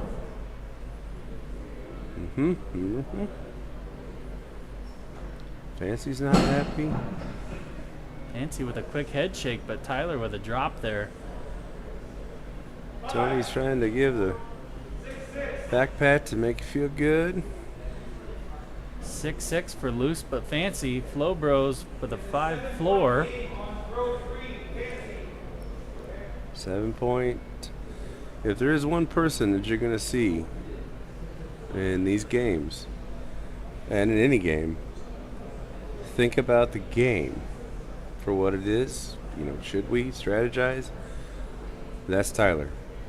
Tyler. Two Spin Flynn is a strategist of extraordinaire. He thinks about the game all the way out. He's talked about our the rule sets and you know, possibilities to make the game better. Always thinking about the game, and it shows. Absolutely. And he is one person that I will go to if I have like a question or I have something to float. He can always let Tyler know, and he'll come back with some opinions and ideas, because he loves the sport with all his heart. 6-5, 4-5 on that last throw, giving Loose But Fancy a 9-point lead. Flow Bros both going up here. I think 6-5 for Loose But Fancy. Double hits for Flow Bros. skinned it on the bottom there. Nice. And that takes us to 45-41. Loose But Fancy is up by 4, going into throw 5. It appears like they are going to play it safe here. That's the thing, though. Okay. Can't say I blame them. Because they had a good drop earlier in the warm up. It's not necessarily safe down there in the 6 zone. Flynn and Dep, you know this game is out of reach, so you're going to see some more shenanigans out of those two, like promised in the beginning. That's actually, yeah, it's not easy to throw across the range unless you're used to it. Well, luckily for the Flow Bros, it's almost like they could just reach out and put the axe into the board. These gentlemen are tall. They're big fellas. I'm pretty sure Flynn and Depke are both over 7'6". Mm-hmm. Just giants. Yes, indeed. Absolutely. That, in fact, is going to put us here into Game 3, 2022 Ironside Open Duels Championship. 5 throws remaining to decide who's going to take home some sweet, sweet shields, some treasure chests filled with gold that may or may not be chocolate filled, and some cold hard cash. I know Lisa was very, very excited to put those treasure chests together, and very excited to be able to hand them out. It's kind of a new tradition we've started here at Ironside. If you show up here, you're going home with some treasures. 6-6, 6-5 the call. Tony taking a closer look, but ultimately pulling that axe. Going into throw 2, Flow Bros up by 1. Let's see if we can get a perfect match, boys. Not to jinx this whole thing, but I'd love a perfect match at the end. It's like creamer in a coffee. Oh, sounded good, but I think we might have a 5 in there somewhere. Or a couple 5s in there. Uh-oh. 6-6 for Loose But Fancy. Gives them that 2-point swing to go up 23-22 going into throw 3. Again, this is the final match. Winner takes all. Both teams having fun. Looks like we got a call and answer game. Let's predict this. Is Flow Bros going to get 2 6s and a 6 and 5 out of the At this Fancies. point, it's anybody's game. Loose and Fancy? Let's see. They're thinking. Letting them throw first here. Thinking. Oh, it could be. They might have got him. Hard to tell. When you see that gap, it could be a 5 somewhere. Or it could be 2 6s. You just can't tell you till you get there. It's very. Yep, 6-5.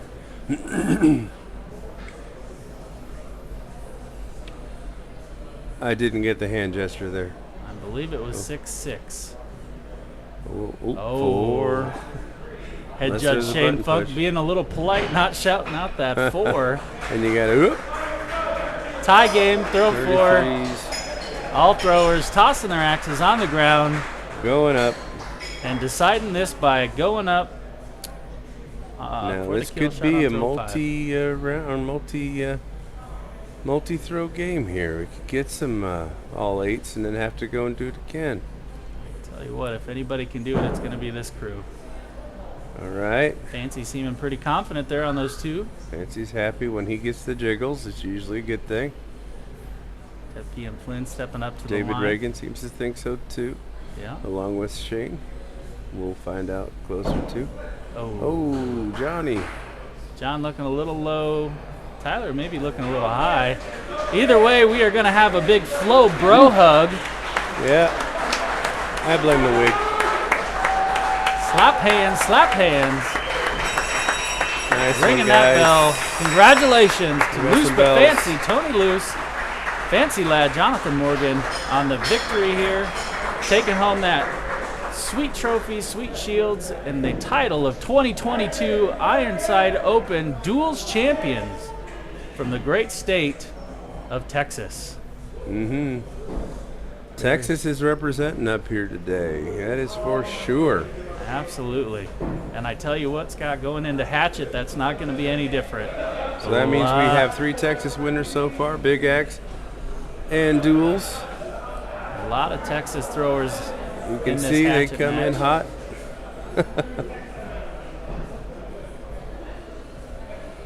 I'm not saying they should just have their own region, but maybe they should just have their own region and compete against themselves.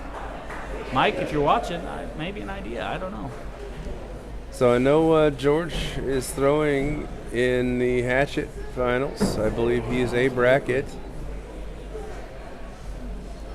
Took the fourth tree. Absolutely. 4 all the way to the end, and it was a very late ending. In 4th place, the Kingsman. We are going to do some awards here. Yay, the Kingsman. Here comes the florals. Go ahead and turn off that thrower cam for you so you can see. Oh, florals are off. Really glad that I turned off that thrower cam. Otherwise, I don't know if you would have been able to see. We got Trash. They want me for pictures? Okay, I gotta go get pictures. You'll see me in a second. I don't know if you would have been able to see Colby Dean above that. Second, we got the Flow Bros. Scott's going to sneak down there and take some photos. Of course, if you don't know, Scott and Lisa are the owners here at Ironside. And so it's always good to get some pictures with the champions. Fancy but loose. Flynn and Depke standing in front of Colby Dean. With those 2 men standing in front of him again, at least 6'8", maybe even 8'2". Colby at an amazing 2'9". He is one of the world's shortest people.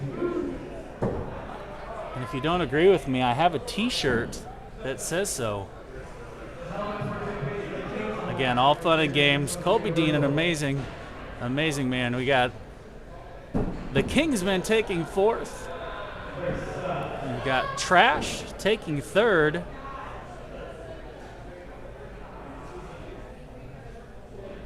Depke and Flynn, the Flow Bros, taking 2nd.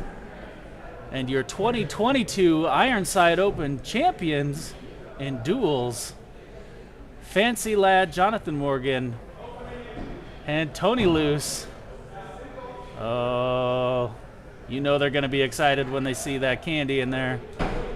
I know I would be. I like candy. Speaking of that, got some right here. Mine's just not gold coated. Taking some pictures there with their sweet shields and their plunder. Congratulations to Tony and Jonathan, your 2022 Ironside Open Duels champion. We will be right back.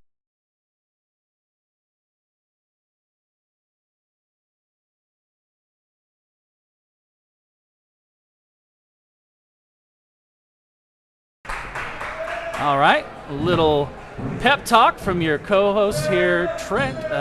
They were not going to send it, but clearly a tradition. Shane thinks that they are too dull. I informed him that not with that attitude. So Fancy and Tony trying to figure out how in the world they might possibly stick this. If they do, somebody owes them a buck. That's all I'm saying. Shields crafted by our fearless leader, Scott Gardner. They are heavy duty. Fancy barely making it to the target. I'm going to guess that buckler is a little bit heavier than his axe by a little bit. But you know what, boys? We appreciate the effort. Again, congratulations, Loose But Fancy, on your 2022 Ironside Open Duels Championship here in Des Moines, Iowa at Ironside. We are going to check these boards. We are going to spray them down. And we are going to be right back with Hatchet.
Boop,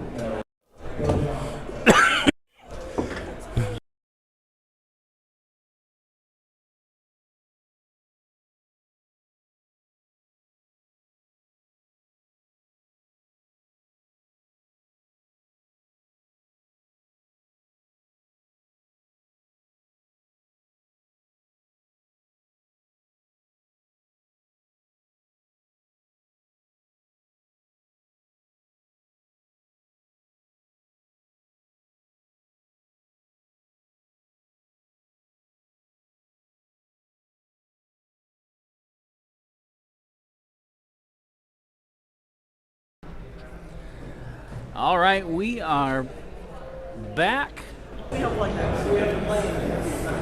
Getting ready to start Hatchet Finals here. 2022 Ironside Open.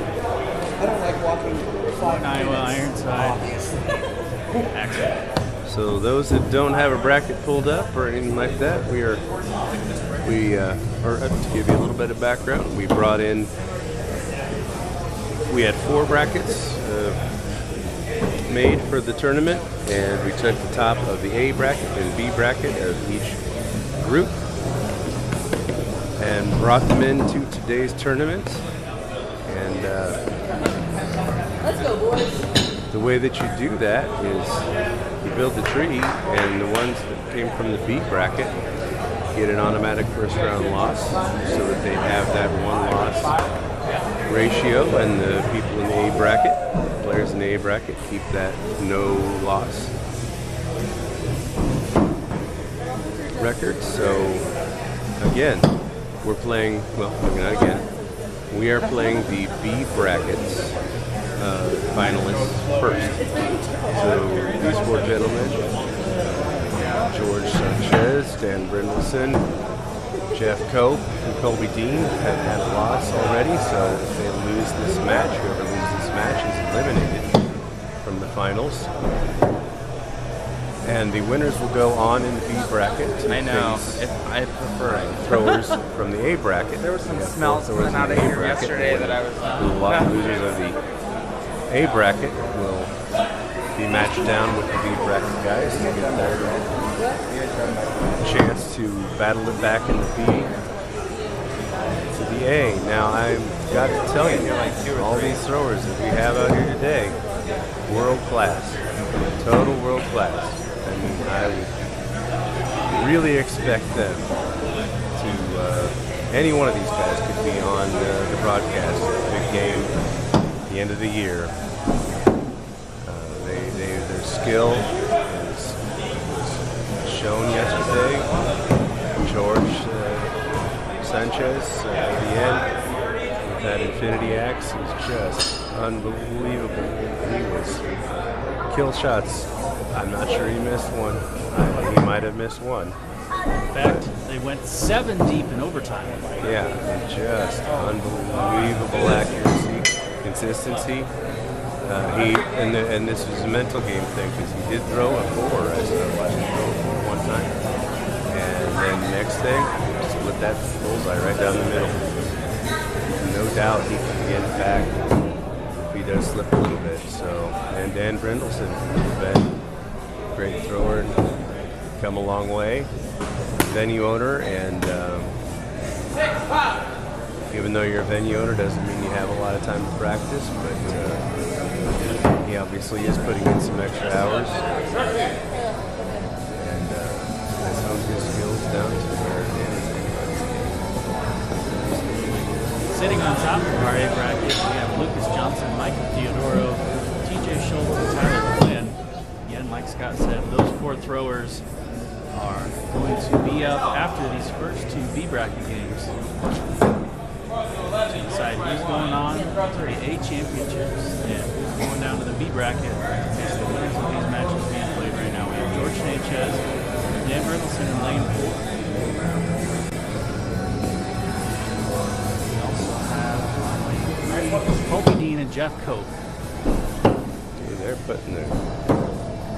putting the hammer down on their match. Definitely a difference in speed there. As we were talking about George and Dan. Colby and Jeff finished their first game. And lie, Scott, I didn't even catch the winner in that one. That was over. I didn't. There were some kill shots being thrown, I can tell you that. I saw the blue, telltale blue of the kill shot. Jeff Cope threw very well yesterday. Throws out a curling hatchet. Colby Dean, the winner of our youth league this morning, gets to pop up and I'm sorry, I have to. He makes fun of me too, guys. But no, Colby Dean, Jeff Cope, two great throwers, just phenomenal. They're playing in lane 3 right now. Back over to Dan and George, where we find 24-23. George is up by 1, going into throw 5 here. 5 all. David Reagan, our lane judge, calling 5-5 there. George is working on that perfect game. David, are you up? Nope, actually. Snuck away from him right there. 29-28. George still in the lead at the turn.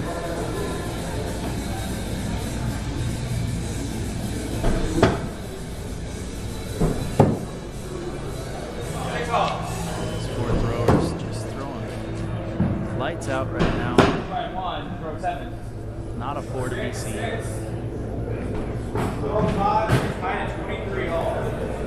Yeah, if you're looking at that shirt of Sanchez's there, that's a sponsored shirt for Infinity Axes. It's basically a couple, those wings are made up of axes from the line that Infinity puts out. And a double bit axe in the middle.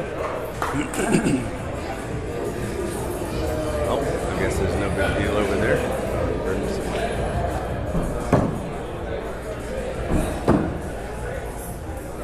And again, looks like Colby Dean and Jeff Cope are on a mission. They are almost, they're head-to-head on the second game with the first game. Over here, there's definitely a different pace. There's different pace with different throwers. I've been discussing that with some of the other tournament leads and owners and people that are kind of interested in that sport fully. I spoke with Flynn about it, and I'm like, we didn't really plan out our matches all that well as far as time goes. There's a time estimator, and people were going really long. They were taking a long time, much longer than the tournaments that I've been to here recently. Even with these tournaments, even with the people throwing right now, it seems to slowed down. I don't know if they're taking a page out of Ryan Smith's book, and it takes them a little longer to get their Zen off, but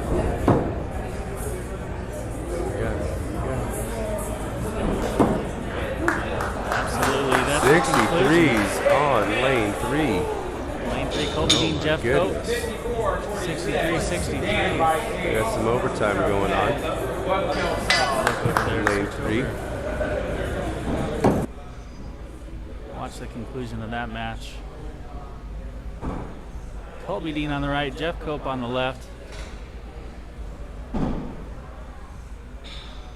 Looks like both throwers hit there. Double overtime over here. Conclusion of that last match, 62-54. Looking good. Sanchez wins that first one. Jeff looks a little wide there. And that second game is going to go to Colby Dean, which means Jeff won the first game. They're going to take a warm-up and bounce right back into that rubber match on lane 3. We're going to switch back over to lane 4, where George Sanchez took the first game. Calibration throws. Kind of looks like Mr. Sanchez has some throw socks also. Again, a very popular item, Jesse bringing socks new to his line. Super fancy when you can make them out in the camera from this distance. Here They are very comfortable. Making a Let's go, statement. guys. Throw 2.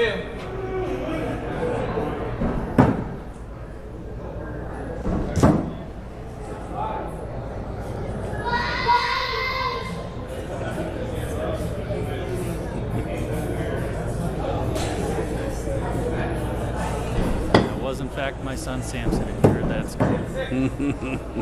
He is wound for sound. Tied at 12. Throw 3.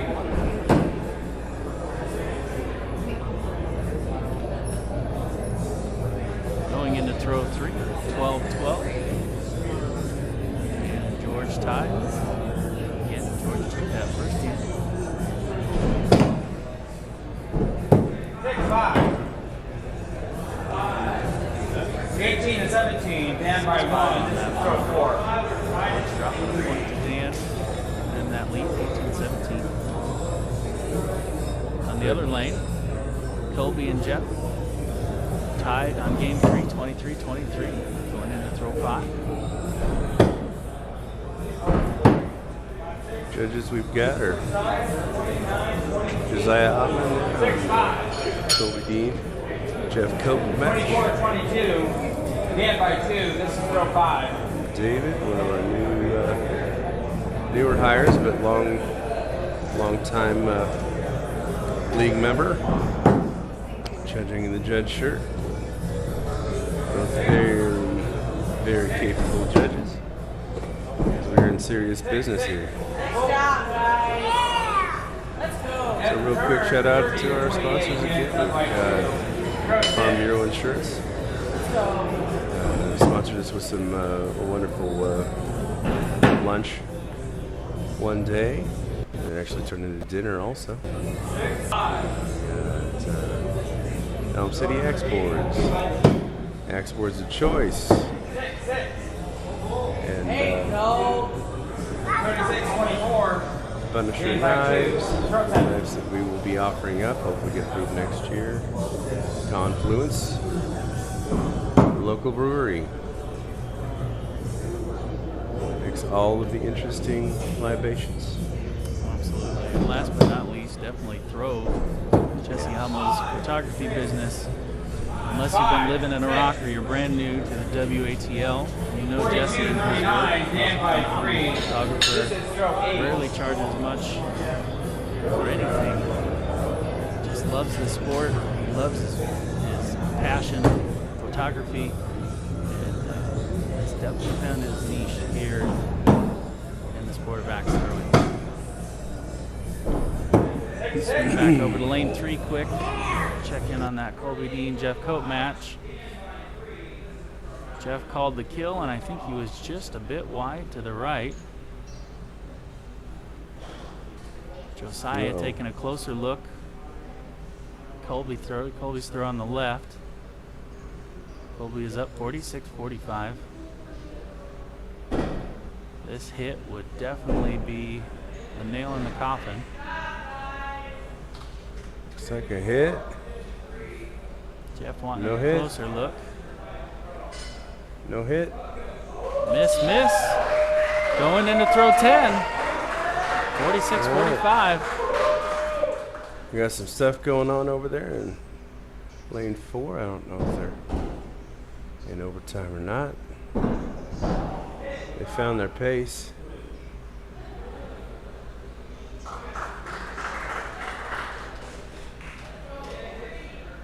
Round 3. George takes that one. Into round 3 over there. Looks like a round 3. Ben Here on Brindleson. lane 3. Jeff Cope takes that match with a hit. 53-46. So again, these are both B round. So the winner moves on. The loser has been knocked out. And Simon Flynn, lane 3. Switch back over to the conclusion here of this George Sanchez Dan Brindleson game. Split 1-1. Winner of this match is going to go on. Chase after the elusive title of the 2022 Ironside Open Hatchet champion. Taking their warm-up throws, settling into position for the throw. 1 right here.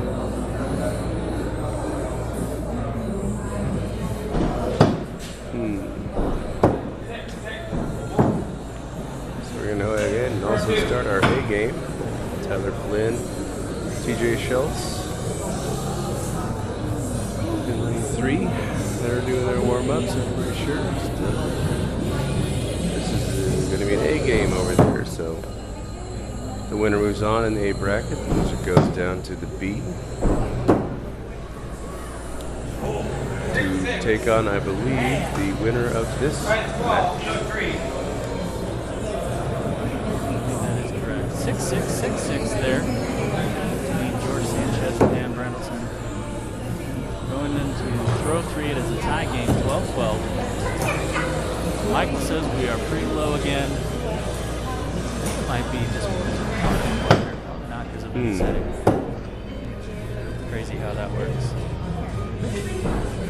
Check, Michael double. 6-6. The order again. is ready. 18. This is their board. All right, they've found it. They are warmed up now. That is the thing. We can get, there are many sides to running a tournament, one of which is there are throwers that are better warm, and by warm I mean like they have thrown Try the 24, throw 5. lots and lots of matches in a row, and then they hit their stride. I think Mr. Sanchez is one of them. I believe Brentelson also is. So the longer the matches go, the more accurate they get, as long as they can stay warm. It shows right now, I mean, it's theory, but 24-24 looks like maybe 6-6 again. Absolutely, So- that's a perfect half. Thirty, Dan Brennelson and George yeah. Sanchez. Throw 6. Yeah, so I think that's some people's complaints is they actually like to go. I don't know if anybody really likes to go in the B bracket. People say they do, but if you have to be warm to throw your good game, B bracket's where you're at, and you just run right up that at the end. But we have everybody reset overnight and come to this fresh. Throw 7, Dan by 2. Now, the other game that's going on, Tyler Flynn and TJ Schultz, they were both in the duels matches. And so, matter of fact, everybody who was in the A bracket today was in a team for duels. So they've all had a little bit more throwing on them possibly. There was a 10-minute warm-up session before this with everybody having their own lane and targets. So that did get everybody at least a little bit warmed up. But if, see, where's Flynn over here? He's at 23. TJ's 24. 47, 46. Dan Brennelson, George Sanchez here. Little blemishes on that score. George with a 4, Dan with a 5. Brings the score to 47-46 going into throw 9. Both throwers have called for the kill.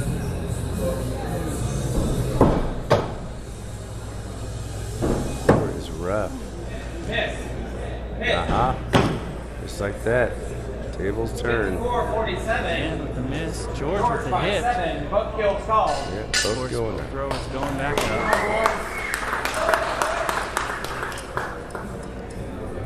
George, I think he's hit his stride aside from that 4.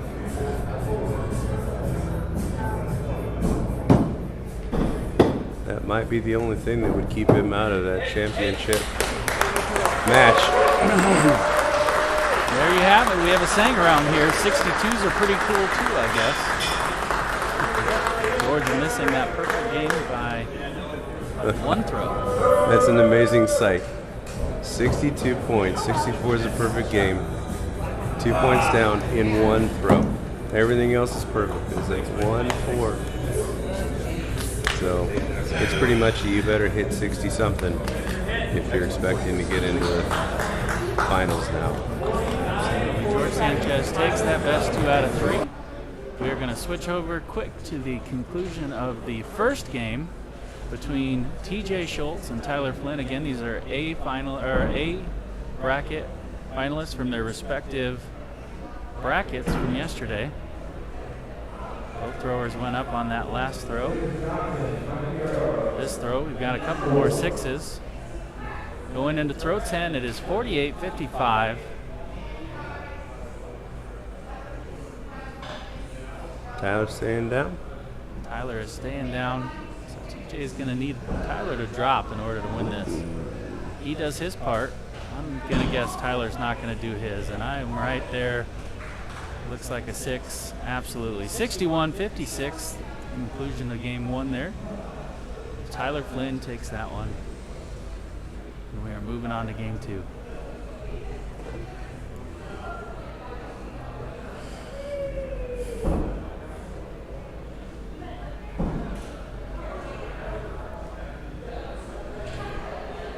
Following this match, we're going to jump over to Lucas Johnson versus Michael Theodoro. The other remaining 2 A finalists from their respective brackets. Definitely some top tier throwing out of these 2. Actually, all of these competitors yesterday. It was very impressive to sit up here from the crow's nest and watch some of these guys just hammer the bullseyes all day long, never missing it. It's just crazy. Definitely have a tendency to wear out a board. That is so true. Here at Ironside, we're probably going to have a month and a half worth of customer boards because they just nailed the bullseyes yesterday. 17-17. Going into throw 4 for TJ Schultz and Tyler Flynn.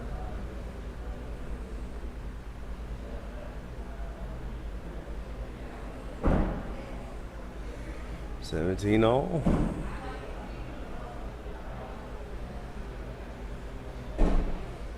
It's another interesting phenomenon sometimes with these throwers. And sometimes they will just kind of match each other all the way. It won't be a 5-6, 6-5. Pardon me. It'll be a 5-5, 6-6, 5-5. Sometimes I've seen it where these top tier guys will throw 2 4s in the same frame, I guess you could call it. Same throw. So not going to be a whole lot more 4s, but it has been known to happen. 5-6 on throw 5 there. Tyler Flynn up by 1, 29-28 at the turn. This is, well, I guess I should say I assume that's Tyler Flynn. It could be John Debke. I'm Scott, at this point, I just don't know. Yeah. They have fooled us all. 6-5 there. Yeah, you could identify him by that tattoo on his right arm. It's kind of faint in some of the pictures, but he's got some red ink down there on the below the elbow. You are absolutely right, Scott. It has been confirmed. This is, in fact, Tyler Flynn. They are not pulling the old switcheroo on us. Tyler Flynn. Put some concealer on that thing, and we would not be able to tell. 41-39. Going into throw 8 here.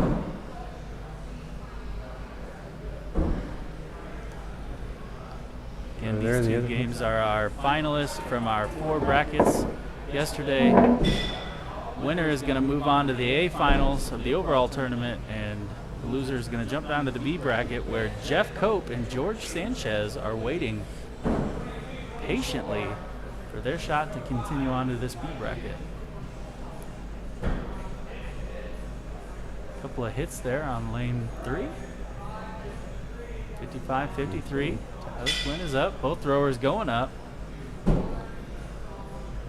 2 points. It seems to be a theme. Seem to have these 2-point games fairly often. That's where we're at on both the matches currently. Lucas just threw 6s straight, first 5 throws. Michael Theodoro got a couple 5s in there, so he's down 2. Hugs are given there. Tyler Flynn takes that match 55-53, and he is going to go wait for his turn to compete in the A bracket finals here at the Ironside Open 2022 Hatchet Championships. TJ Schultz is down there with Jeff Cope. Game to begin soon. Absolutely. We're going to switch on over to Lucas Johnson and Michael Theodoro, a game I know you guys are probably very eager to watch. Great competitors. Good friends. And the throw 5. 41-39, Lucas by 2. This is throw 8. Going into throw 8. 41-39. Lucas is up by 2. Go.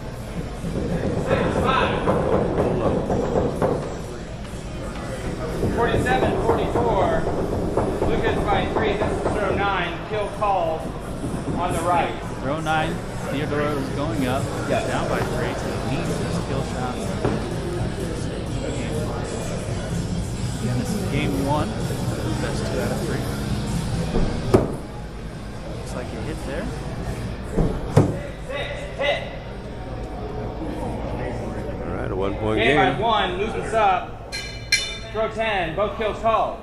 53-52. Lucas is up by 1. Michael snuck back in there with that kill shot. That's 2 more points. Looks like another hit from Theodoro.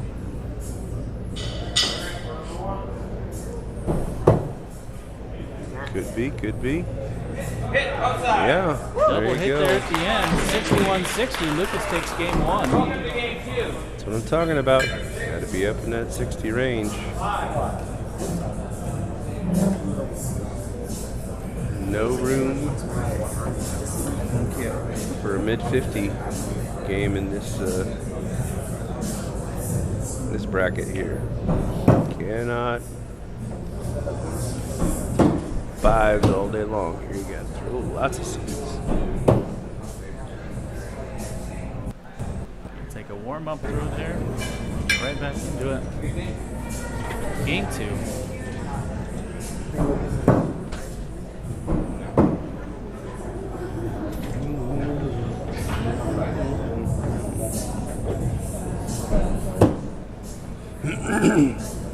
Over on lane 3, we've got Jeff Cope and TJ Schultz. It is a 1-point game. Jeff up 18-17.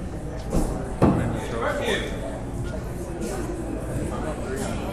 And a couple of 6s from Lucas and Michael. Here on lane 4.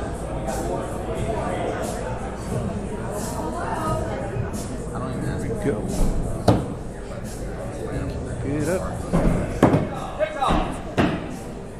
6-6 there. 10-12. Throw 3. And those 12-12 going into throw 3. Hey. Jeff Cope in the 31st half. TJ down 2. Number 5. Starting in. See TJ. Rein it back in. 10-18. Throw 4. Got matching perfects over here. Michael Litz.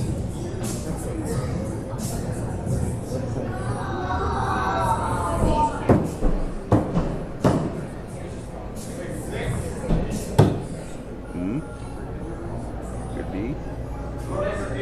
Oh, now. 6-5 there. 24-23. Lucas up Throw by 5. 1. 24-23 going into throw Lucas 5. by 1.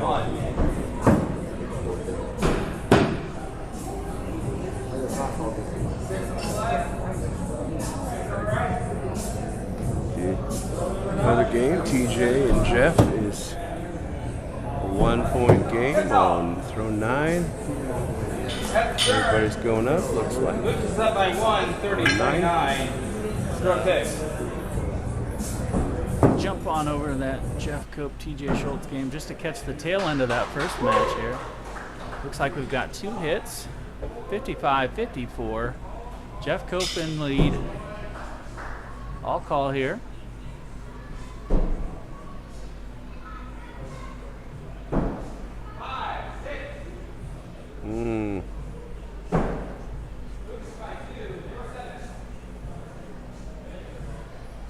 Looks like Cope might have it. Cope Jeff with the the hit 63. there. 63-54. Taking that match one, we're going to jump right back to Lucas versus Michael. 6-all. Where we are 42-40 going into throw 8. 5-2. This is throw 8.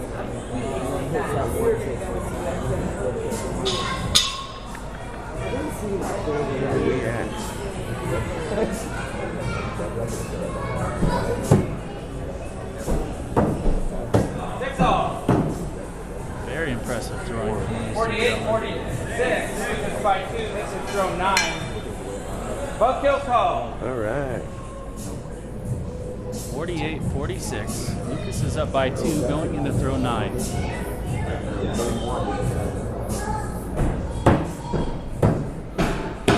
Again, Tyler Flynn waiting for the winner of this match in the A bracket finals to decide who's going to wait for the conclusion of the B bracket to play our championship Lucas game. by 2. Both kills called. Both throwers going up here on throw 10, 56-54.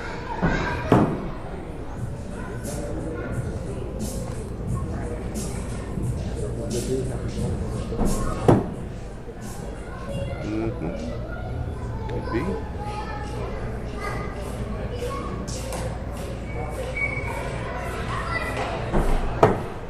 Oh, that's a hard one. This looks maybe a little Get high. up there.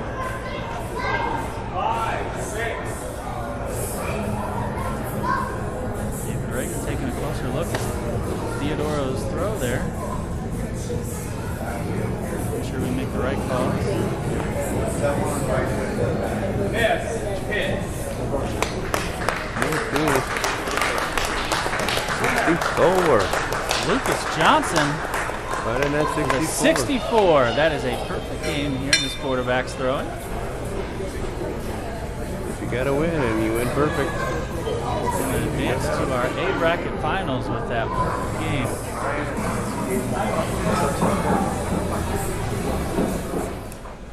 Not as uncommon for him as it is for some, but nonetheless still very impressive. I still remember sitting in the ESPN broadcast when they said, "We've changed the bulls. I'm pretty sure we won't see somebody hit a perfect game for a long time." And Mr. then Smith bam. proved them wrong by hitting Yep. 2 in the World Championships that year. Very impressive. I hear a lot of throwers talk about how elusive that bullseye is being. I myself sometimes even find it easier to hit kill shots than bullseyes, and I know I've heard that from a few others. But skilled throwers are getting even more and more skilled as they hone their trade even more, and we are seeing more and more perfect games like the one Lucas just threw. Just very impressive. Very fluid, very methodical, very concentrated, just good throwing. So Lucas is going to join Tyler Flynn at the end of our A bracket to decide who's going to be the last of the A's coming up next.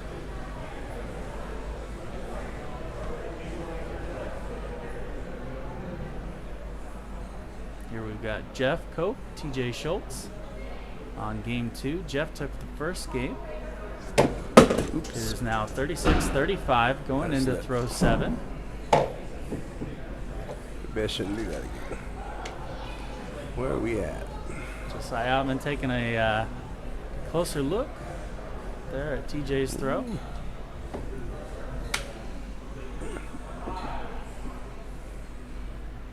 And he's going to give him a 5.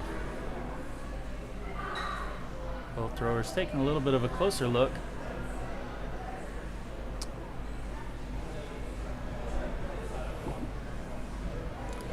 Good key eye. Going into throw 8. Jeff is up 42-40 over TJ here on lane 3.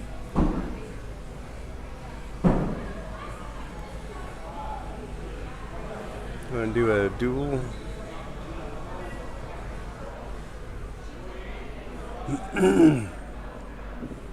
Put George over there.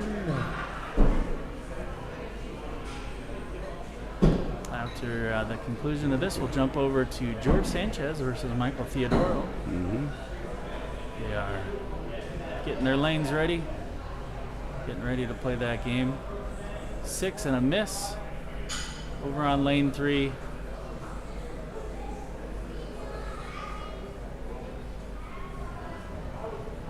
Two called kills, 54-45. Let's look it out. What do we got? Hit there at the end for Jeff Cope. Yep, 62-45. And that is going to give Jeff the win. Best 2 out of 3 on that set. TJ Schultz is going to be done heading back to Wisconsin. We're going to check on lane 4. 6-5. 11 and 10. Second throw for George Sanchez and Michael Theodoro. 6-5. 11 and 10.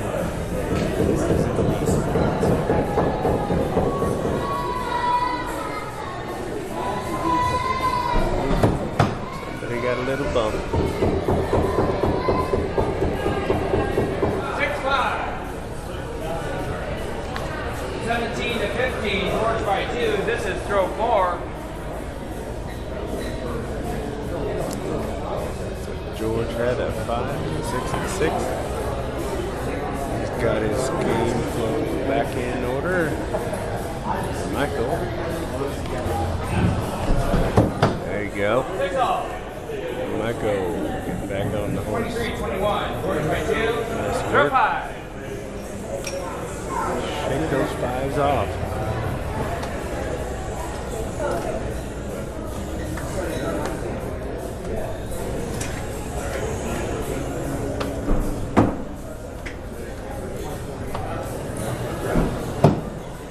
Right, here we are. Throw 5. 5 and a 6. Second turn, 28-27. George by George 1. Sanchez is up, 28-27.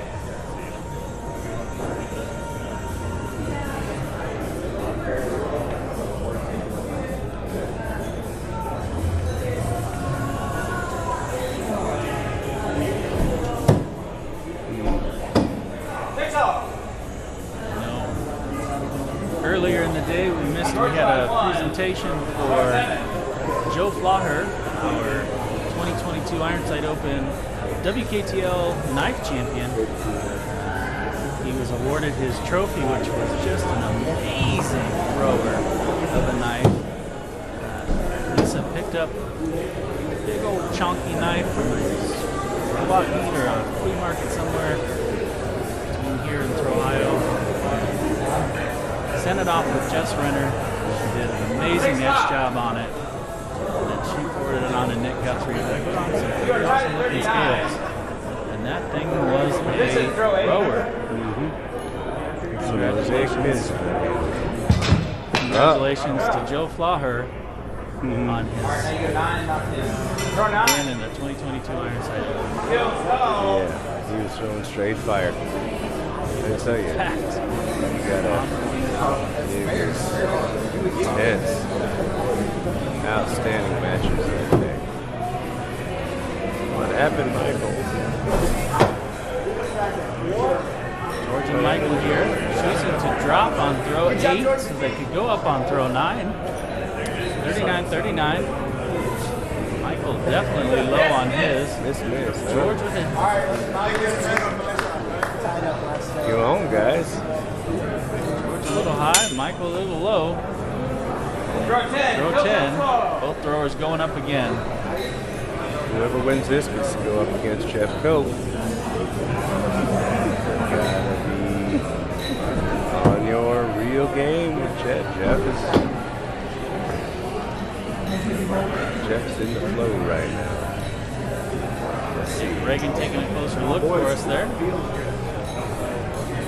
Flashlight.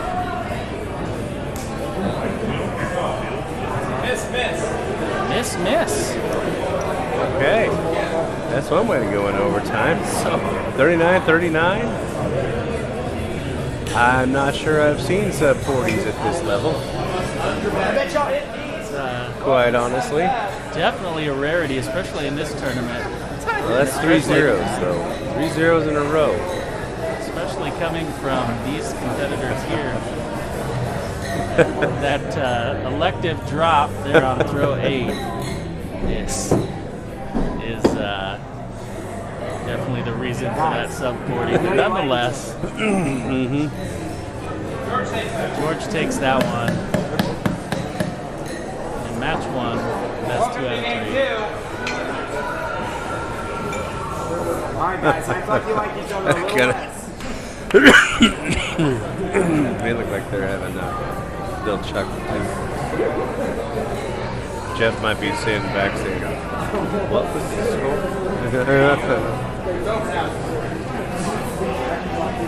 Saying this chick.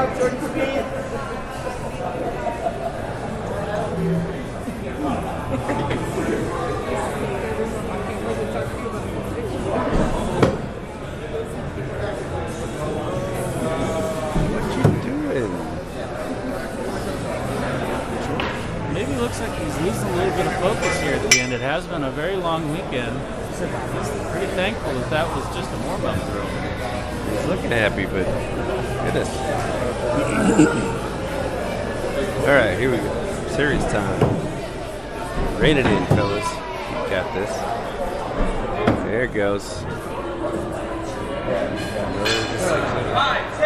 Six over there in George. Repeat the last round a little bit.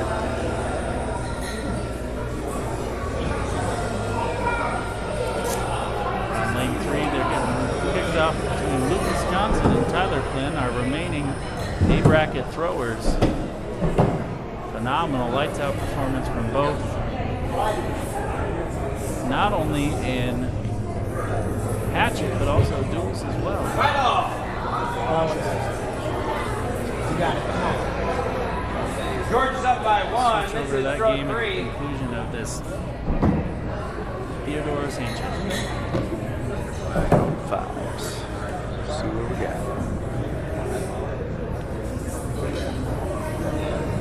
I was inspired to see George throw last night. He just got the zone.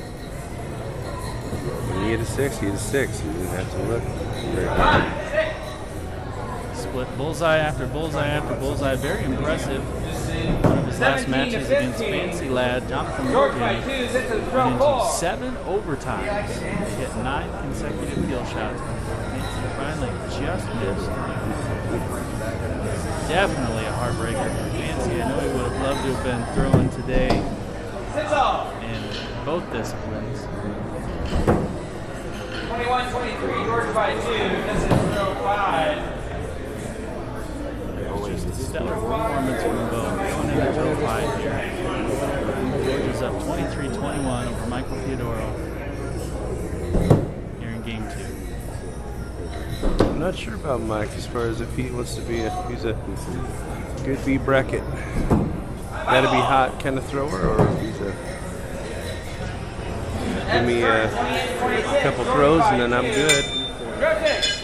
Hard to say.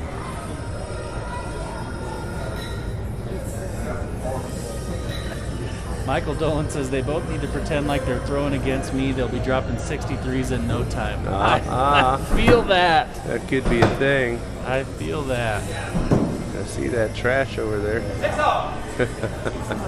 Michael's sitting at home in Texas thinking, where was that 39 last week in league?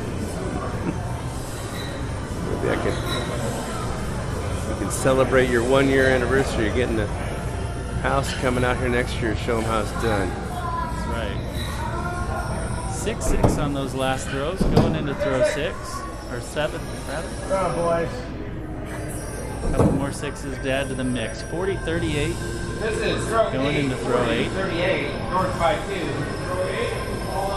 Over on lane 3, I've got 42-40. Lucas Johnson's up by 2. Going into throw 8. Tyler has called his kill. Oh no. Somebody had to stay home and watch the pets. Well, we love dogs here. Bring them next time.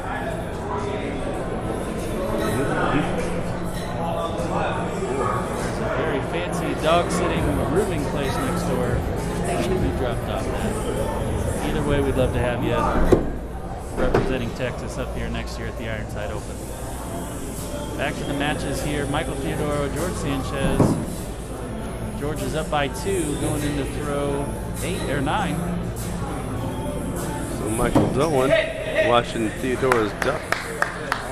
Upset because of what Michael's doing, or upset because you're watching the duck? Or is it hard to say? Both great questions, guys. This is your final Not throw. sure. Kill shot's called. Right. 53-51. George by 2. 53-51. Both throwers have called kills here on lane 4. Michael Theodoro taking a second to recenter and wants to see what George is going to do. George is going to do what George does. George looks pretty confident there. But he might have missed it. George takes the missed. match. All right. That's the hug there. Both miss on throw 10. George Sanchez takes that 53-51. Don't let Puppy Theodoro know that his dad is done unless it might help, because he might be on his way a little quicker.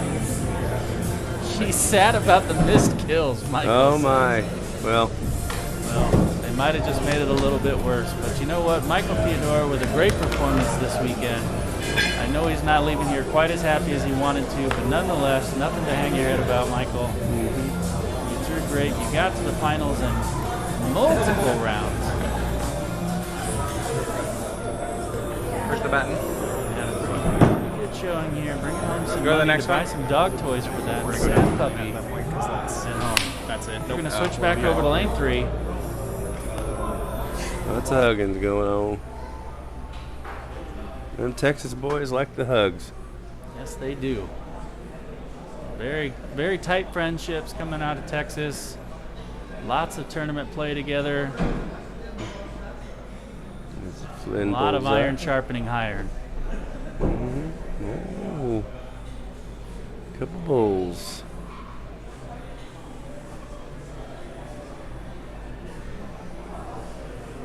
Game 2 here. Lucas up by 1, 12-11, going into throw 3.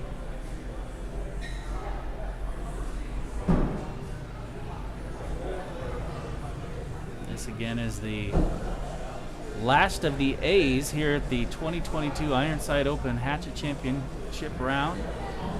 Josiah Ottman, our lane judge there.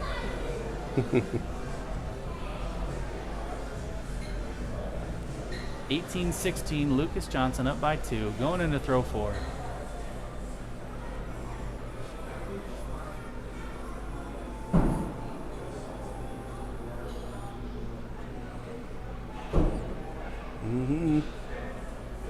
Couple more bullseyes there. 24-22, going into throw 5.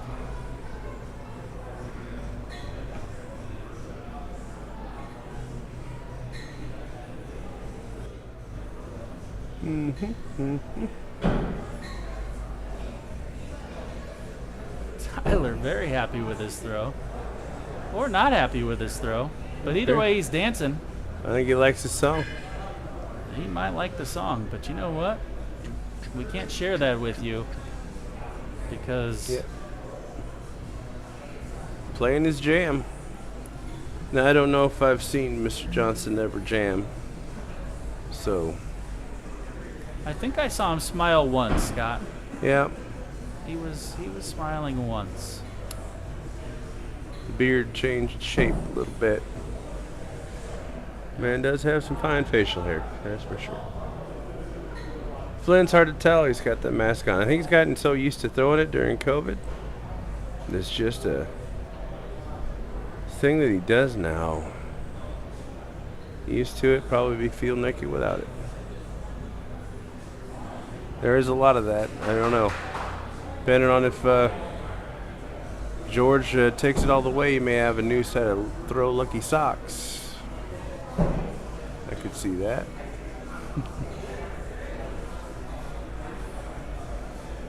Throw 7 there is a couple of 6s, taking us to 41-38. Lucas Johnson up by 3.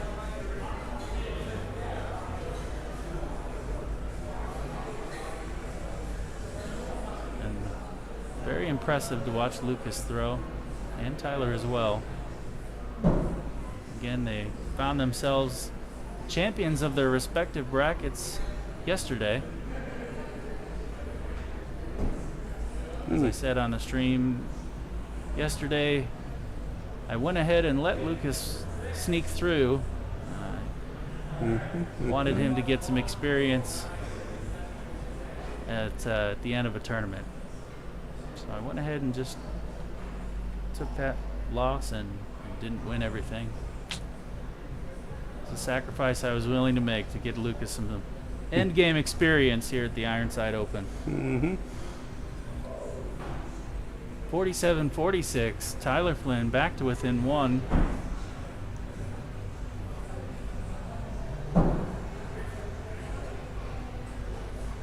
Throw 9 is a couple of 6s there, 53-52.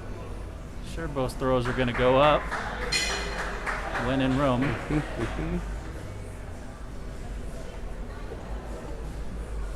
This is best 2 out of 3, game 2. This is where I should be telling you who won the first match, but we were hung up on the last one and missed it, so. Did he get it? I don't know. Did he get it? I think they might have both got it. Looks like a couple of hits there. Lucas Johnson's going to take that round. 61-60. And judging by the fact that Shane's sneaking in, I'm going to guess Lucas took that first one too. He did, in fact, take top of the A. Yeah, right. And sent Tyler Flynn down to the B bracket, where he will wait for the winner of Jeff Cope and George Sanchez, which we will have up here next. Now we are down to one lane. We are down to one lane. This next match will be for 4.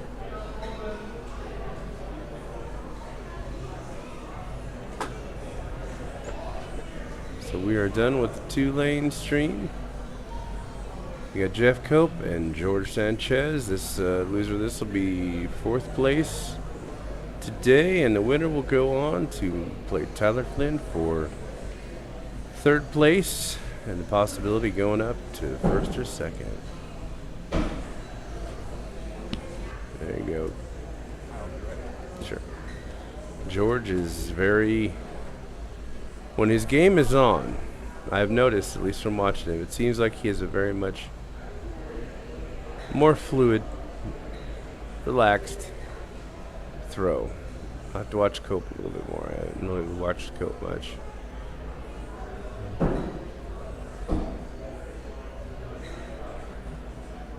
Right. We're on first throws there. 6s.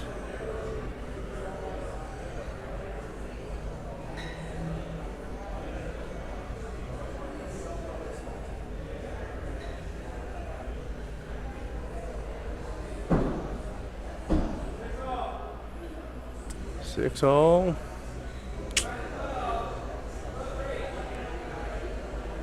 I don't think we're going to have many 39s in these next few matches. Hard to say, but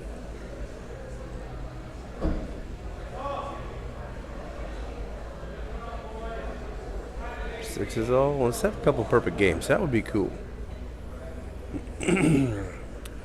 Perfect games in overtime, and these two boys can do it. Cope and Sanchez. I've seen him do some amazing stuff with an axe. Sixes. Nice.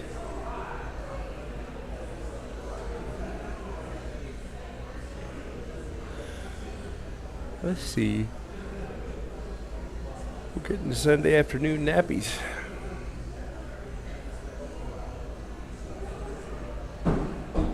Oh, maybe a 5 on the right. Hard to say. Yep.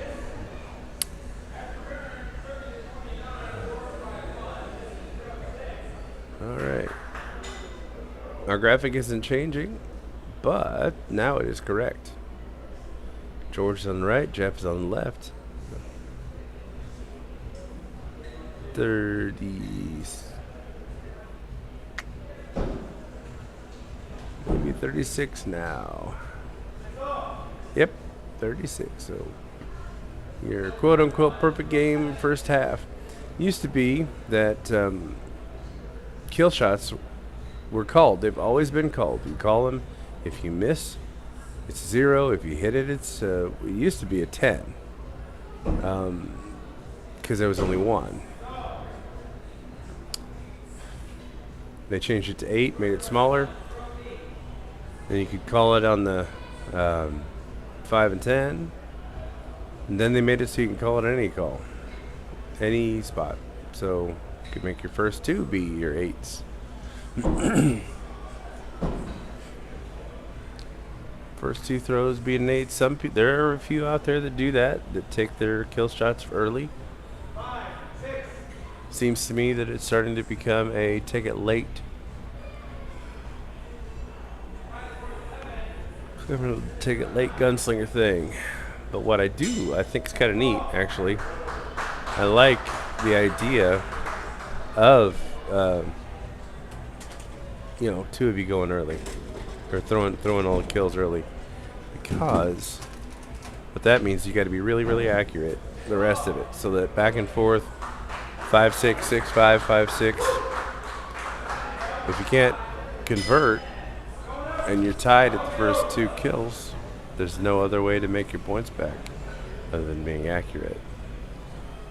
So 55s. They gonna do it.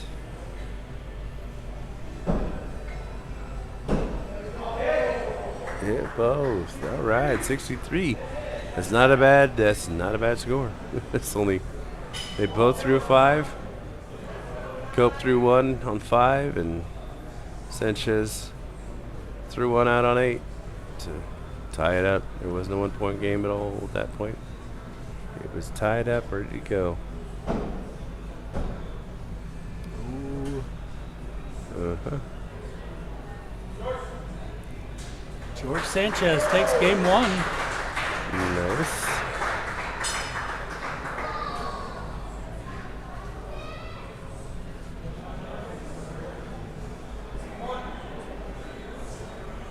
Eric Bottrell, this is the smooth, easy listening of the Ironside Axe Hatchet Finals, taking us out as amazing throwing by 2 amazing human beings.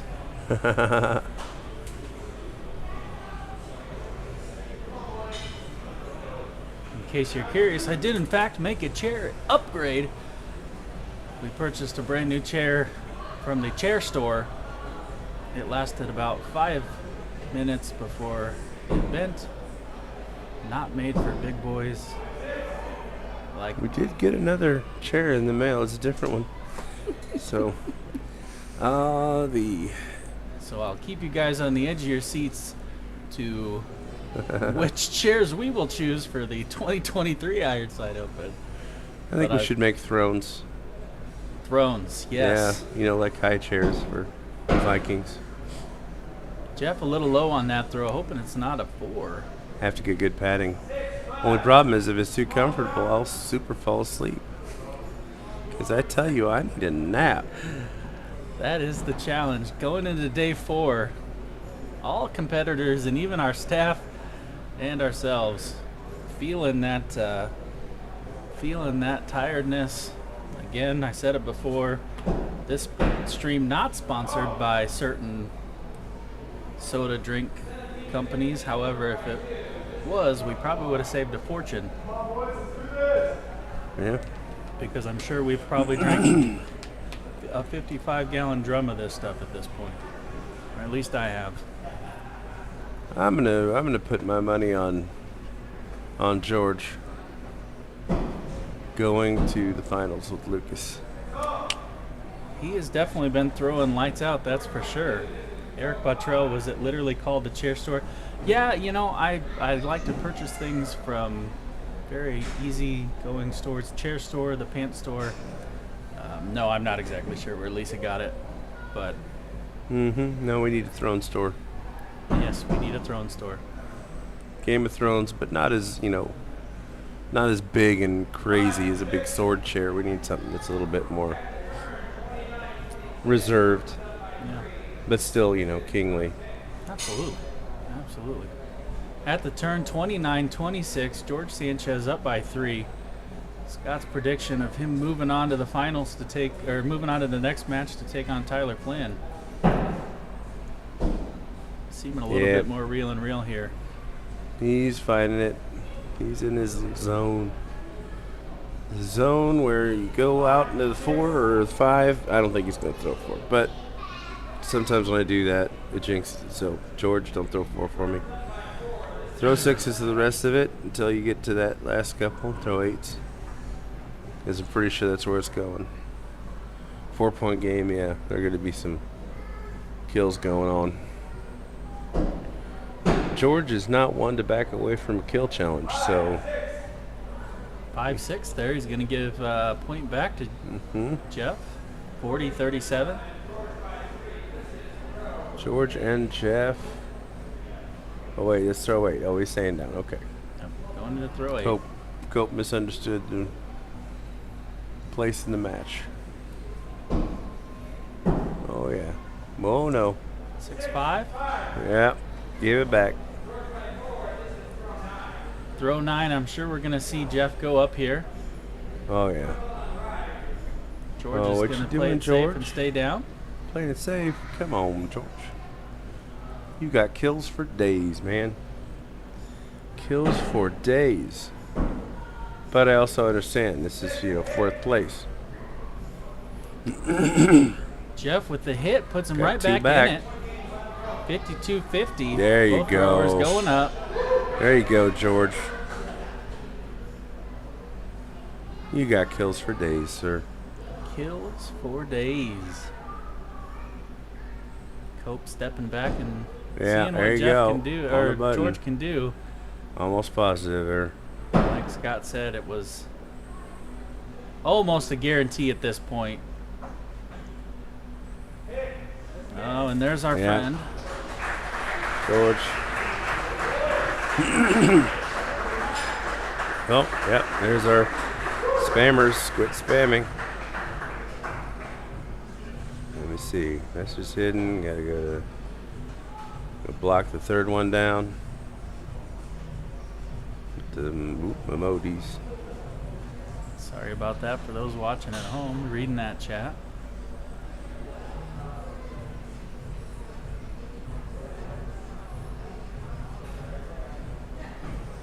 Got that cleaned up as quickly as I could. And there you have it. George Sanchez takes that match and moves on to face Tyler Flynn. If I had to have a guess, I mean, it really is any of these guys' days. They're right there on. It's any given day. Absolutely, any given But Sunday. I kind of, historically speaking, seems like George has a little bit more of a solid kill game. I would agree with that. Yeah. There's not, he doesn't, he gets a lot of kill on his axe. I mean, there's no doubt. You can always generally call it from the back.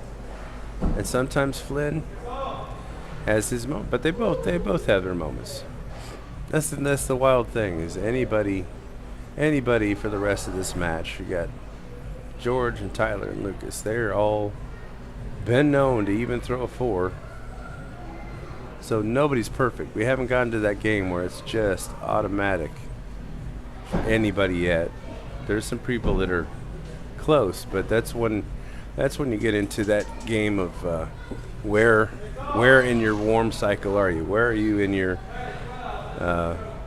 flow at the most? Are you in your, or have you worn out? Have you gotten a little bit of fatigue? Do you, or are you a player that doesn't fatigue, that just gets better with every match? I think that comes a lot down to how you train, how you practice, and how often you practice. A little cardio. What is that? I don't know. I don't know. It's one of those new buzzwords. Yeah. Salad. Cardio. Yoga. Vegetables. I don't know. Looks like these boys are solid, good stock, so I don't think they get worn out pretty quick. What do we got here? Wish I could have joined this weekend, had an anniversary trip. It's funny you mention that, anniversaries. There is a reason why we do this Ironside Open in June. Scott? It is our 4-year anniversary. 4 years. 29th of June is our actual anniversary date for opening the doors for our first weekend. We had a big 2-day free to the public weekend opening, and started charging on Sunday, or we closed on Sunday. I'm not sure. I can't remember fully. But 4 years, a lot has changed. One thing's for sure, the love of the sport hasn't changed. It's only gotten a little bit deeper, I think, over time. So, great weekend throwing. Have an amazing with the commentating.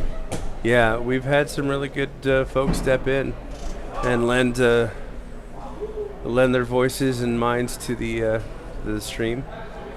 We've been really fortunate with that. Absolutely.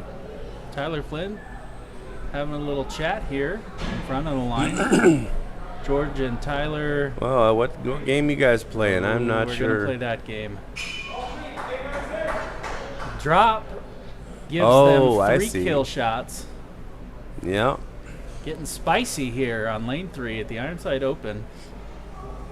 Winner of this match is going to jump up to match with Lucas Johnson to decide who our champion is.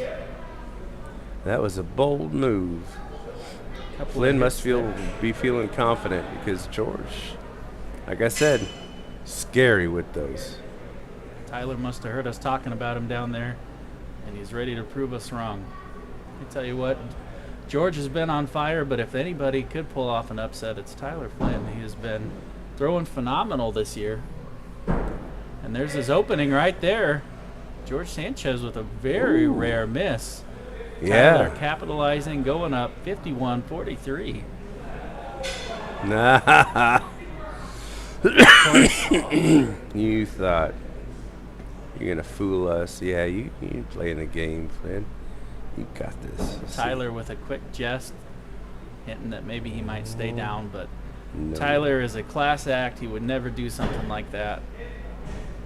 And George he earns that win. Game 1, best 2 out of 3. Don't prove me wrong now. Tyler takes it 59-43. Is he getting in his own head? That is a big thing for these guys. They're, anymore, it's some of it's physicality. Rarely, though. I think most of it is physicality-wise, are you warm enough? But I should have taken George's. He's got the hammer. I think that's even what they pointed out there. Yeah. Well, absolutely. Here we are going into game 2. Yeah. Tyler Flynn takes game 1, proving us wrong. His kill game is on now. Yeah. Are they starting with going up? What are they doing? Tyler. Oh, 1. That was the one for fun, I think. 1 for fun, yeah. Tyler Flynn did talk about his dice. He brought them with him. I didn't see any dice rolling. There you go. But there is our calibration throw, and we're going to get right back into this. Tyler Flynn takes game 1 over George Sanchez. We start clean slate, 0-0. George needs to take the next 2 to go on to face Lucas Johnson, who is waiting at the top of the A's to decide who our 2022 Ironside Open Hatchet champion is. I predicted a 6 o'clock finish. I'm probably going to be about a half an hour off. Possibly. I think maybe at 5:30. Because this well could go into a third game. Absolutely. Game 2. Want to take one last time to thank all of our amazing volunteers this weekend. We had countless people step up, help out with streaming, with judging, with head judging, changing boards, taking out the trash. It's just amazing people that we have in this axe throwing community that know what it takes to run a tournament of this size and are willing to help step up. And they all should know that we greatly appreciate it, and any opportunity we get, we will definitely reciprocate. I know we were all very eager to help out whenever we can when we travel to other tournaments. And so I just want to take one more opportunity to thank our amazing volunteers. Put in a lot of hours this week, didn't ask for anything in return. Just showing some love to Ironside, and we greatly appreciate that. Yeah. One compliment we did get from an owner standpoint, I guess, was that we did feed our volunteers well, and the public. We had Gusto Pizza out here, and they cooked a bunch of pizzas. We traded a corporate party with them for some food for everybody here, so that everybody didn't have to go out. And Gusto Pizza, they make a great pizza. I tell you what, they one of the differences is their fresh ingredients, and I mean really fresh ingredients, higher grade, and they do not cut corners. That is for sure. So let's see my prediction on this. What's my prediction? There's our one George there. At the turn, Tyler's up 30-29. I'm gonna say we're gonna get an overtime. I think we're OT on this game.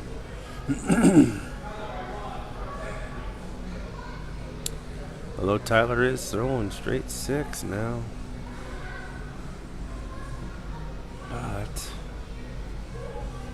But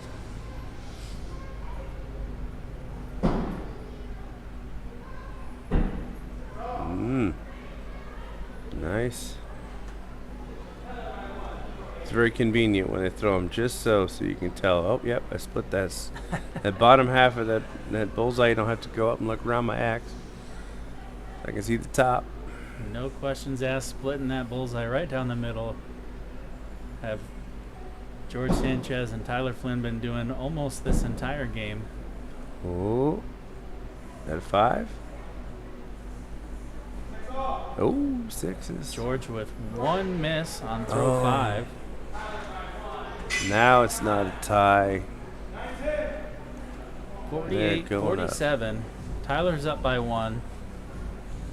No tie here. George has to hit 2 and hope Flynn doesn't.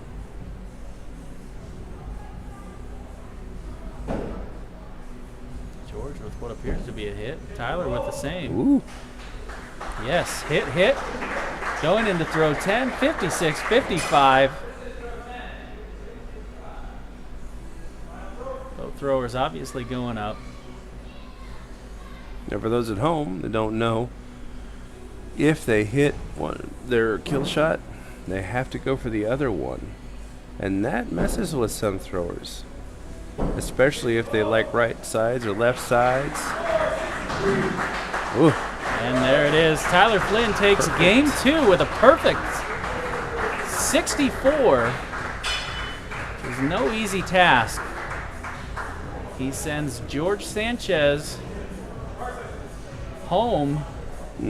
Third place for George. George takes 3rd place and a check. And it takes a little bit of cash, a little bit of greenbacks. And again, all the hugs from competitors from today and all of the fellow Texas throwers. Again, big community down there growing that sport.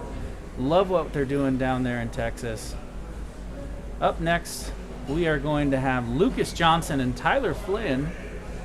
If you're just tuning in with us, Lucas was the top of the A's. Tyler Flynn battled his way back through the B's and will have to beat Lucas twice in game 2 out of 3 in order to claim this Ironside Open 2022 Hatchet Championship.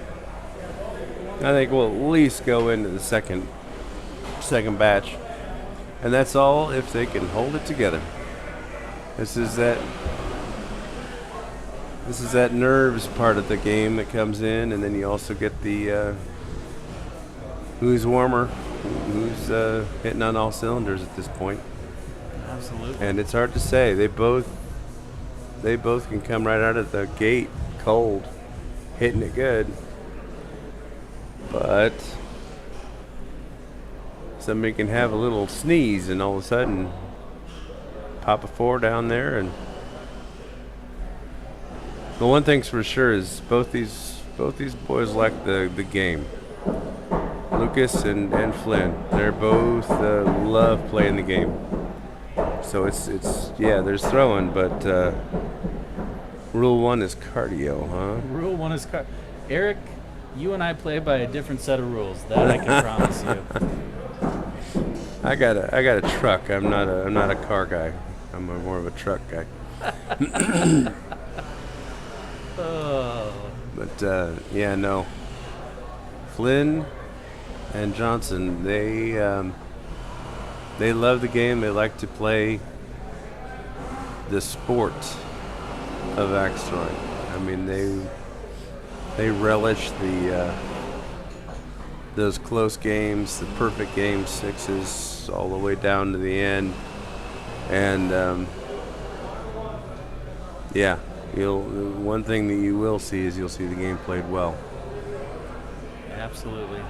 Let's take one last chance before we get started on this last game series here to thank our sponsors. We have Bunisher, knife maker of our Ironside knives, who hopefully will be able to throw those in the WKTL next year.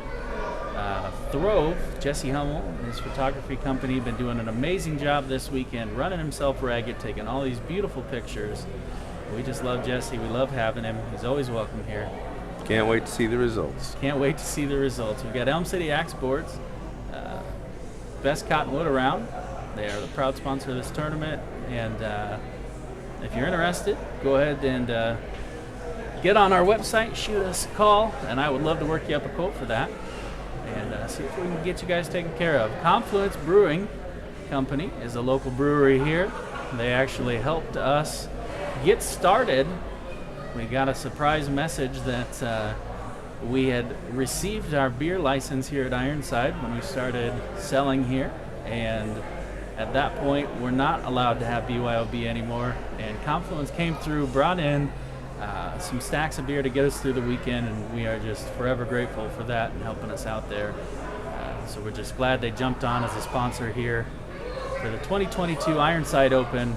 Welcome to Yeatonheim. We've got lane 3 here, Tyler Flynn versus Lucas Johnson. Again, Lucas, the top of the A's. Tyler Flynn battled back to face him here. This is not the first time they've faced each other. If you missed it earlier, they were the last of the 2 A's, and Lucas was able to knock Tyler Flynn down. Now they've got best 2 out of 3, but Tyler's got to do it twice to claim that championship. We've got our warm-up throw out of the way, and we are going to get right into it here on throw number 1. One last sponsor to read is Farm Bureau Financial Services, right up there. Absolutely. They insure our range and make it so that we can be covered just in case of any accidents or anything else. And so far, we have not had to use them, and I believe we'll keep going that way. But peace of mind is there because they do a great job with the target sports. Absolutely. First throw there, 6-5. Lucas taking a closer look. They're going to call for a second. Again, like Scott was talking about earlier, that 1 point could be the difference of a win or loss coming down to the end, especially the way Tyler's been throwing these last few games. He has found a rhythm. He hit himself a perfect game, and he has just been lights out. And again, going back to an earlier conversation, Lucas, the last of the A's, has been sitting all the while these competitors have been keeping warm and playing. So we'll see if he can snap back from that 5 and give Tyler a run for his money here in game 1.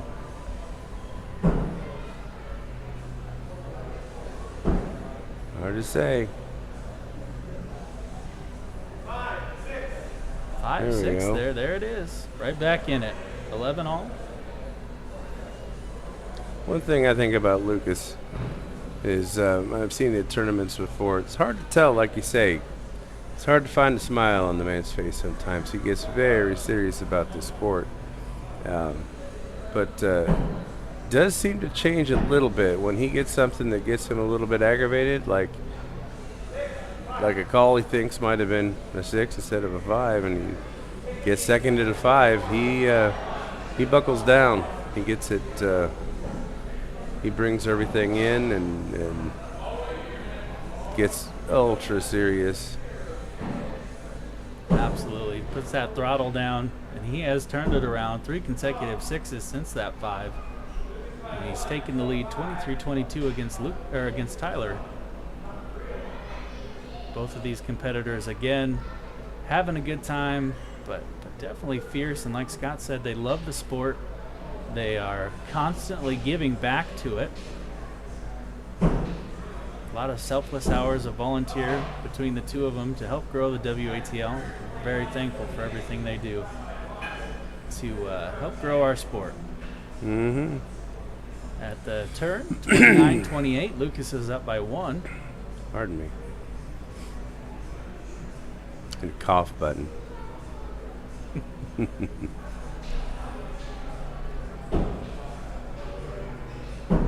There you go. 6-6 there. Lucas likes to put that blade all the way across that 5 ring and through the 6, so you know that he's on when he brings that head straight to the middle. Like that. Ooh, 5. Man, it looks good from back here. Throw 8. We are tied 40-40. We're going to do the drop thing. They did that on purpose, but he did not throw a 5 on purpose. I am almost positive. He does not. Neither of these fellas throw games. They are straight up, like I said, play the game. Very strong competitors. I could have swore that was a doing 6 on Lucas's side. Looked like a 6 all day to me, but it must have been to the right just enough. That's the difficult thing when you're viewing this at home, or even when you're here. The grain has different aspects to it. Sometimes the axe will go in at a little bit of a different angle and look like it's a 6, but when you actually get up there, you notice that it's got a tilt to it, angled out a little bit. That's right. Yeah, we've got Lucas Johnson with, again, a rare missed kill there. 48-40. Tyler's up by 8. Lucas needs to hit this, and he needs Tyler Flynn to miss just to tie. He That does looks his good. part from here, yeah. Looks like he did his part, I should say. All right, Tyler, what you got? Ooh, maybe. Maybe. Lucas maybe looking a little thankful there. Oh, he is OT. eternally thankful. 48-48, going into overtime here in game 1. Lucas very relieved. I tell you, those double drops, but make me do a double take on the score. It's like 48 championship round, 48s. What's the deal? But a missed kill will definitely throw you down. Tyler looks like he's in there. Yeah. Lucas looks like he's in there. Shane Funk is going to confirm that. A couple hits there. We are going into second round of sudden death here. Switch that dot up, fellas, and let's see what you got.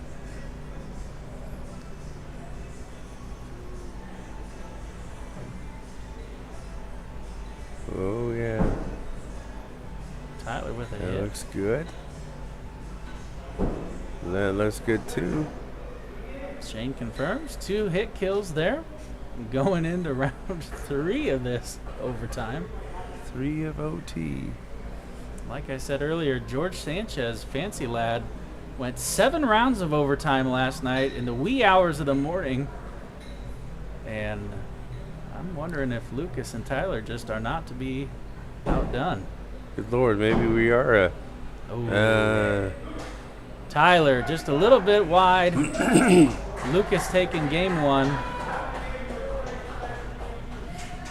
This is where that was round 1. That was game 1. Game 1, guys. Colby stepping in for a pep talk. Jesse's trying to get some shots in. Canning things, bringing it Not back. exactly sure. Are we going to get the dice? Is that what's going on here?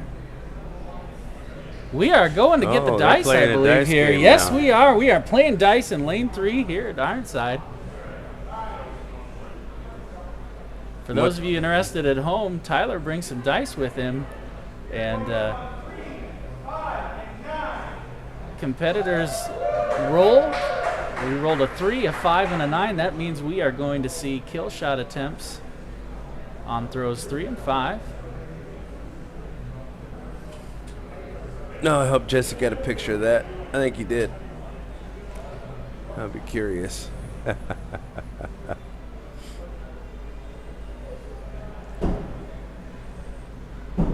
All right, next game, guys. Let's get it going. Taking that one warm-up throw here. We're getting started on game 2. Again, you will see these competitors go up on 3 and 5. Hit the button, David. There you go.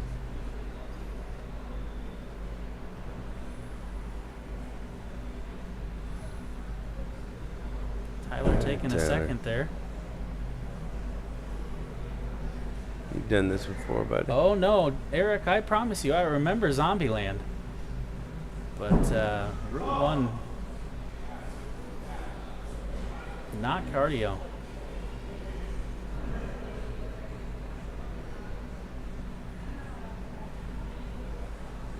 My zombie apocalypse strategy is probably not Facebook safe, so I'm going to go ahead and not make comments about that, as Facebook live streams tend to be a little sensitive to certain comments and conversations. You keep running, I'll keep training, Sixes. and we'll keep throwing 6s here at the Ironside Open. Throw 3. Tie Go. game 12-12. Going up. Again, with the roll of the dice, we have decided we're going to go up 3, 5, and 9.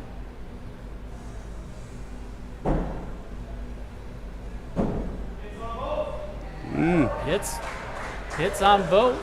Takes us 20-20.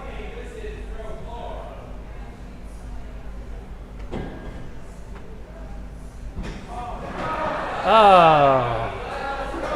That was a little more convincing. A little stylish, a little risky though. You never know what's going to happen. Great Throw your attempt axe by out. Tyler Flynn and Lucas Johnson there. Axes just didn't quite make it to the board. Both accomplished throws with drops there. Yeah, don't throw it into the water. There's some water on the lane now. And they wet the boards down enough. Down at the end. Again, Gets a we little damp. have we've had a dice roll. We went up on 3, and now we are going up on 5. And you'll see him go up again on 9. It's a very interesting tradition that Tyler Flynn has started, and it definitely adds a little bit of fun and challenge to these games. And for those that don't understand exactly what's going on, you can have 3 kill shots if you have a drop. So you have 2 traditionally, meaning that if they go all 6s like they've been doing all the way to 8, they throw kills on 9 and 10 if they want. But with this system that's been implemented, if you get a drop, you can get 1 more kill shot. That was Waddle's way of trying to figure out how to make at least 2 points back in an extra throw. Couple of Extra. 6s there on throw 6. Taking us to 34-34.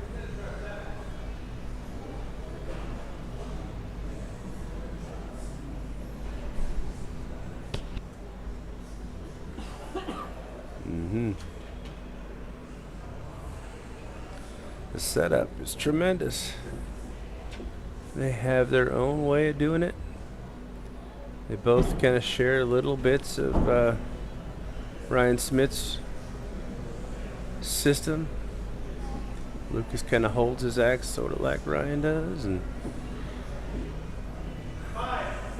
there's a little it's interesting to watch their little pre-launch setups. Lucas Got a 5, didn't like that call, so he's calling for a second here.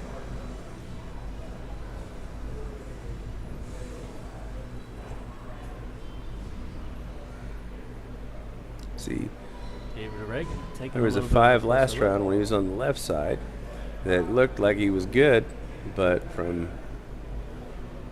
Road, it was a quick 5 call by Shane, and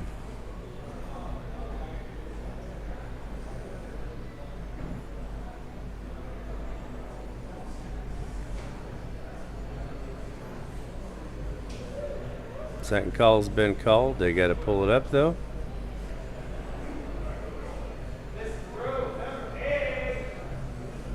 There's a lot more game left there. Row 8, 40-39. Again, remember, it has been agreed upon that they'll go up on throw 9 by a roll of the dice. Yeah, there's a lot more game. Ooh. 5 all. 5-5. Lucas's was out there a little further than usual, but Lucas notably frustrated here. Didn't like what he saw in that last call. I think he's dialing it in though. He kind of feeds a little bit on that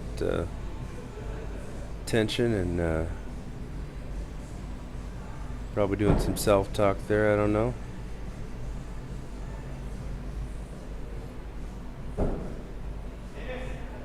Hit miss there. Hit miss. Flynn got that. Lucas just unable to And shake there are that no kill in shots this left. game. No kill shots. But this is where those shenanigans can come in. Yep. What's Lucas thinking? Where's Lucas going to put that? I think he's going to take his free kill shot practice. Yes, he is. 6-2.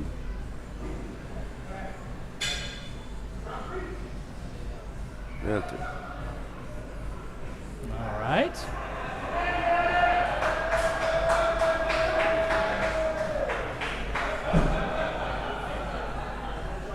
Lucas, I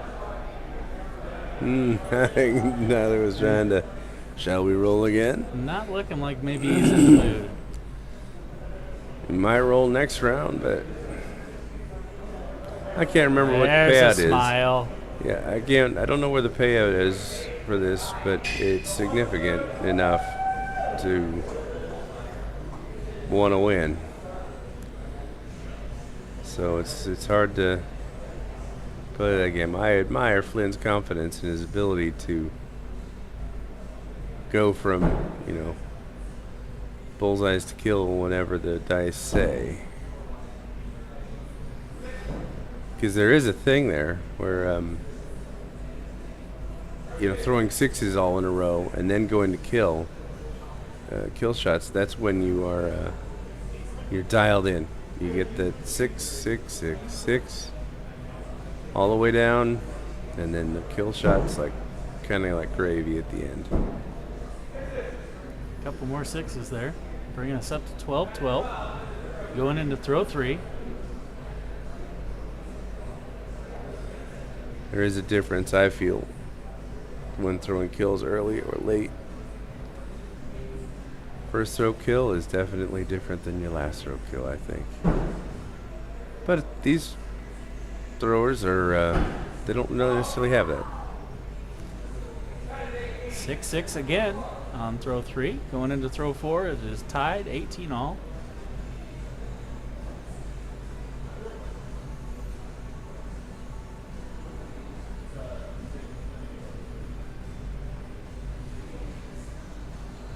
Again, best 2 out of 3 here. We are game 3.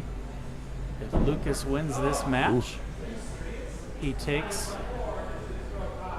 the 2022 Ironside Open Championship. If Tyler wins this, we're going to start up another round or another game of best 2 out of 3 to decide our champion.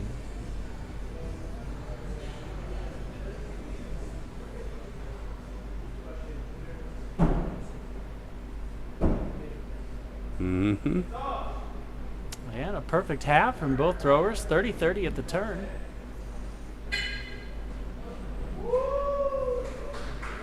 Here we go. There's some of that laser-like focus you were talking about, Scott. Lucas, a little miffed on that call, and he has put the throttle down and not looked back. He's got that determination. He is in it to win it.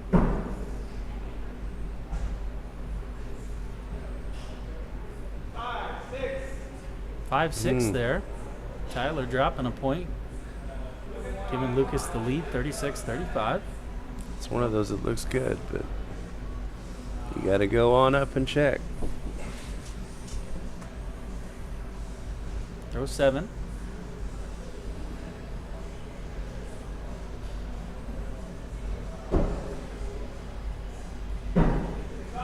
Mm-hmm. 6-6. And throw 7. Rolling into throw 8 here. 42-41. Tyler's going up.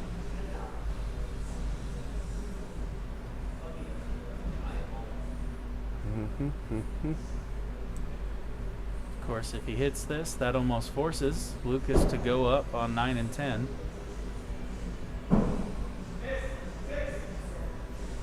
And Lucas with a 6.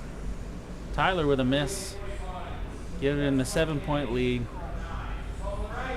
Hard to tell what Lucas is going to do. He's got options. But I think his option is I want to win this now. That looks like what he's going for. Yes, sir. 6 and a miss there. Lucas has this in the bag. Statistically, he has got it. At this point. point. Oh, no, shenanigans are coming out. Shenanigans. Where are we going to throw it? At this point, the only thing that's going to win Tyler this tournament is if Lucas does something that's a waddle or bannable offense, which is not going to happen. Not going to happen with money on the line. But here we are with some more shenanigans. Oh, no. Tyler Flynn realizing he's thrown at the wrong board. And the wheels are turning. I can see a little bit of heat coming off the top. What's going on? Throw 10 here. Both throwers hit, but it doesn't matter. Lucas Johnson, your 2022 Ironside Open Hatchet 62. champion. Nice. Yeah. I need to go down there, I guess. Well-fought battle. I'm going to send Scott down lane side. The hug from the newly married wife there. I guess not necessarily newly, but they're still in year 1. We're going to flood that lane with friends and family and photographers.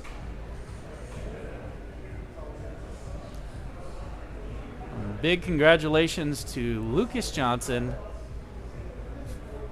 for pulling that through. He stayed at the top of the A, never lost, undefeated in this tournament.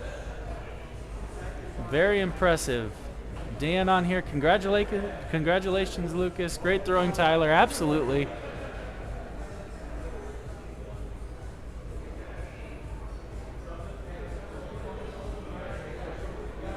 This has just been an amazing end to a phenomenal tournament here at Ironside in Des Moines, Iowa. Again, we want to take a moment to thank Scott and Lisa for taking a risk, chasing their dreams, and making this beautiful thing we call Ironside, creating a family, and just amazing people. If you've never met Scott or Lisa, they would do anything for anybody, and they've got a reputation for being just that here at the Ironside Open. I'm going to try to see what I can do about picking up some of this audio.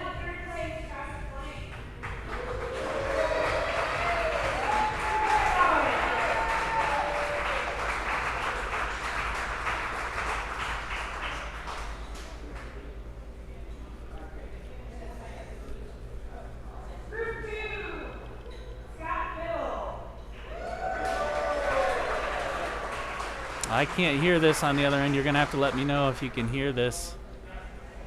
Hear Lisa talking, guys, there in chat. Let me know if it's too loud or if you can't hear it at all.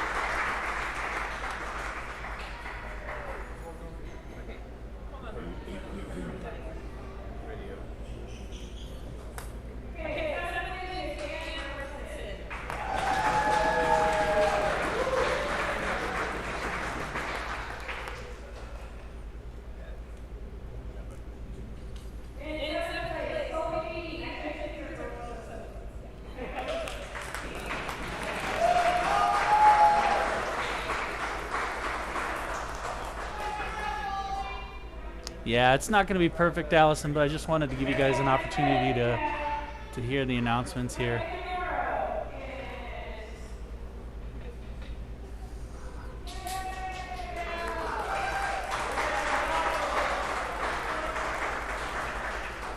Next year we will figure that out so we can have lane side announcements.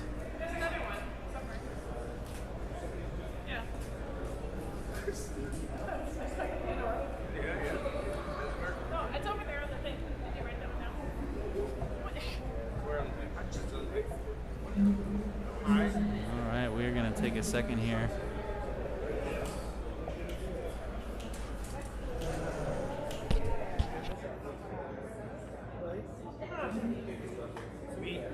TJ Schultz.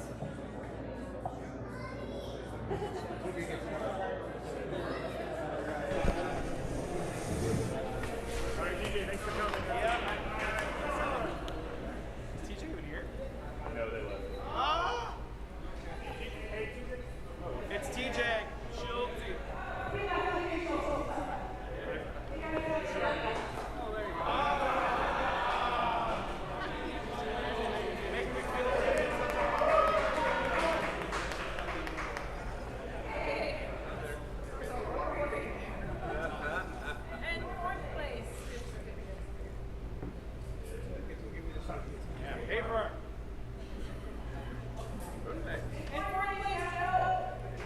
Fourth place, we have Jeff Cope.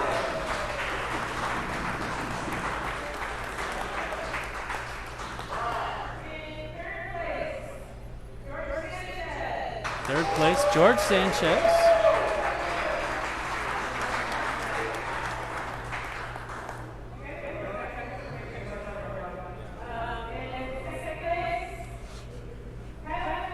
Second place goes to Tyler Flynn.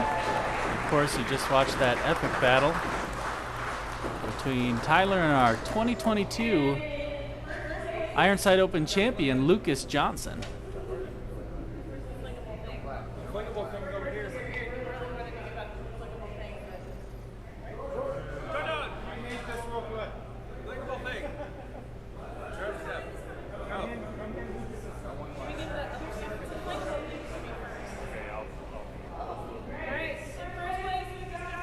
We are going to bring Lucas up here.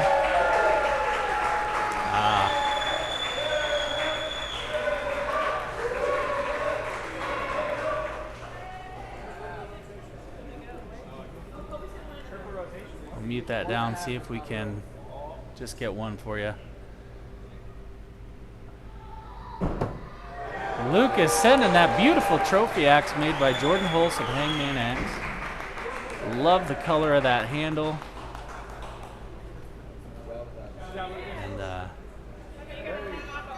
And we have a massive treasure chest full of candy and cash for Lucas here. He's sending the rocks, and of course, certificate of authenticity. For those of you that don't know,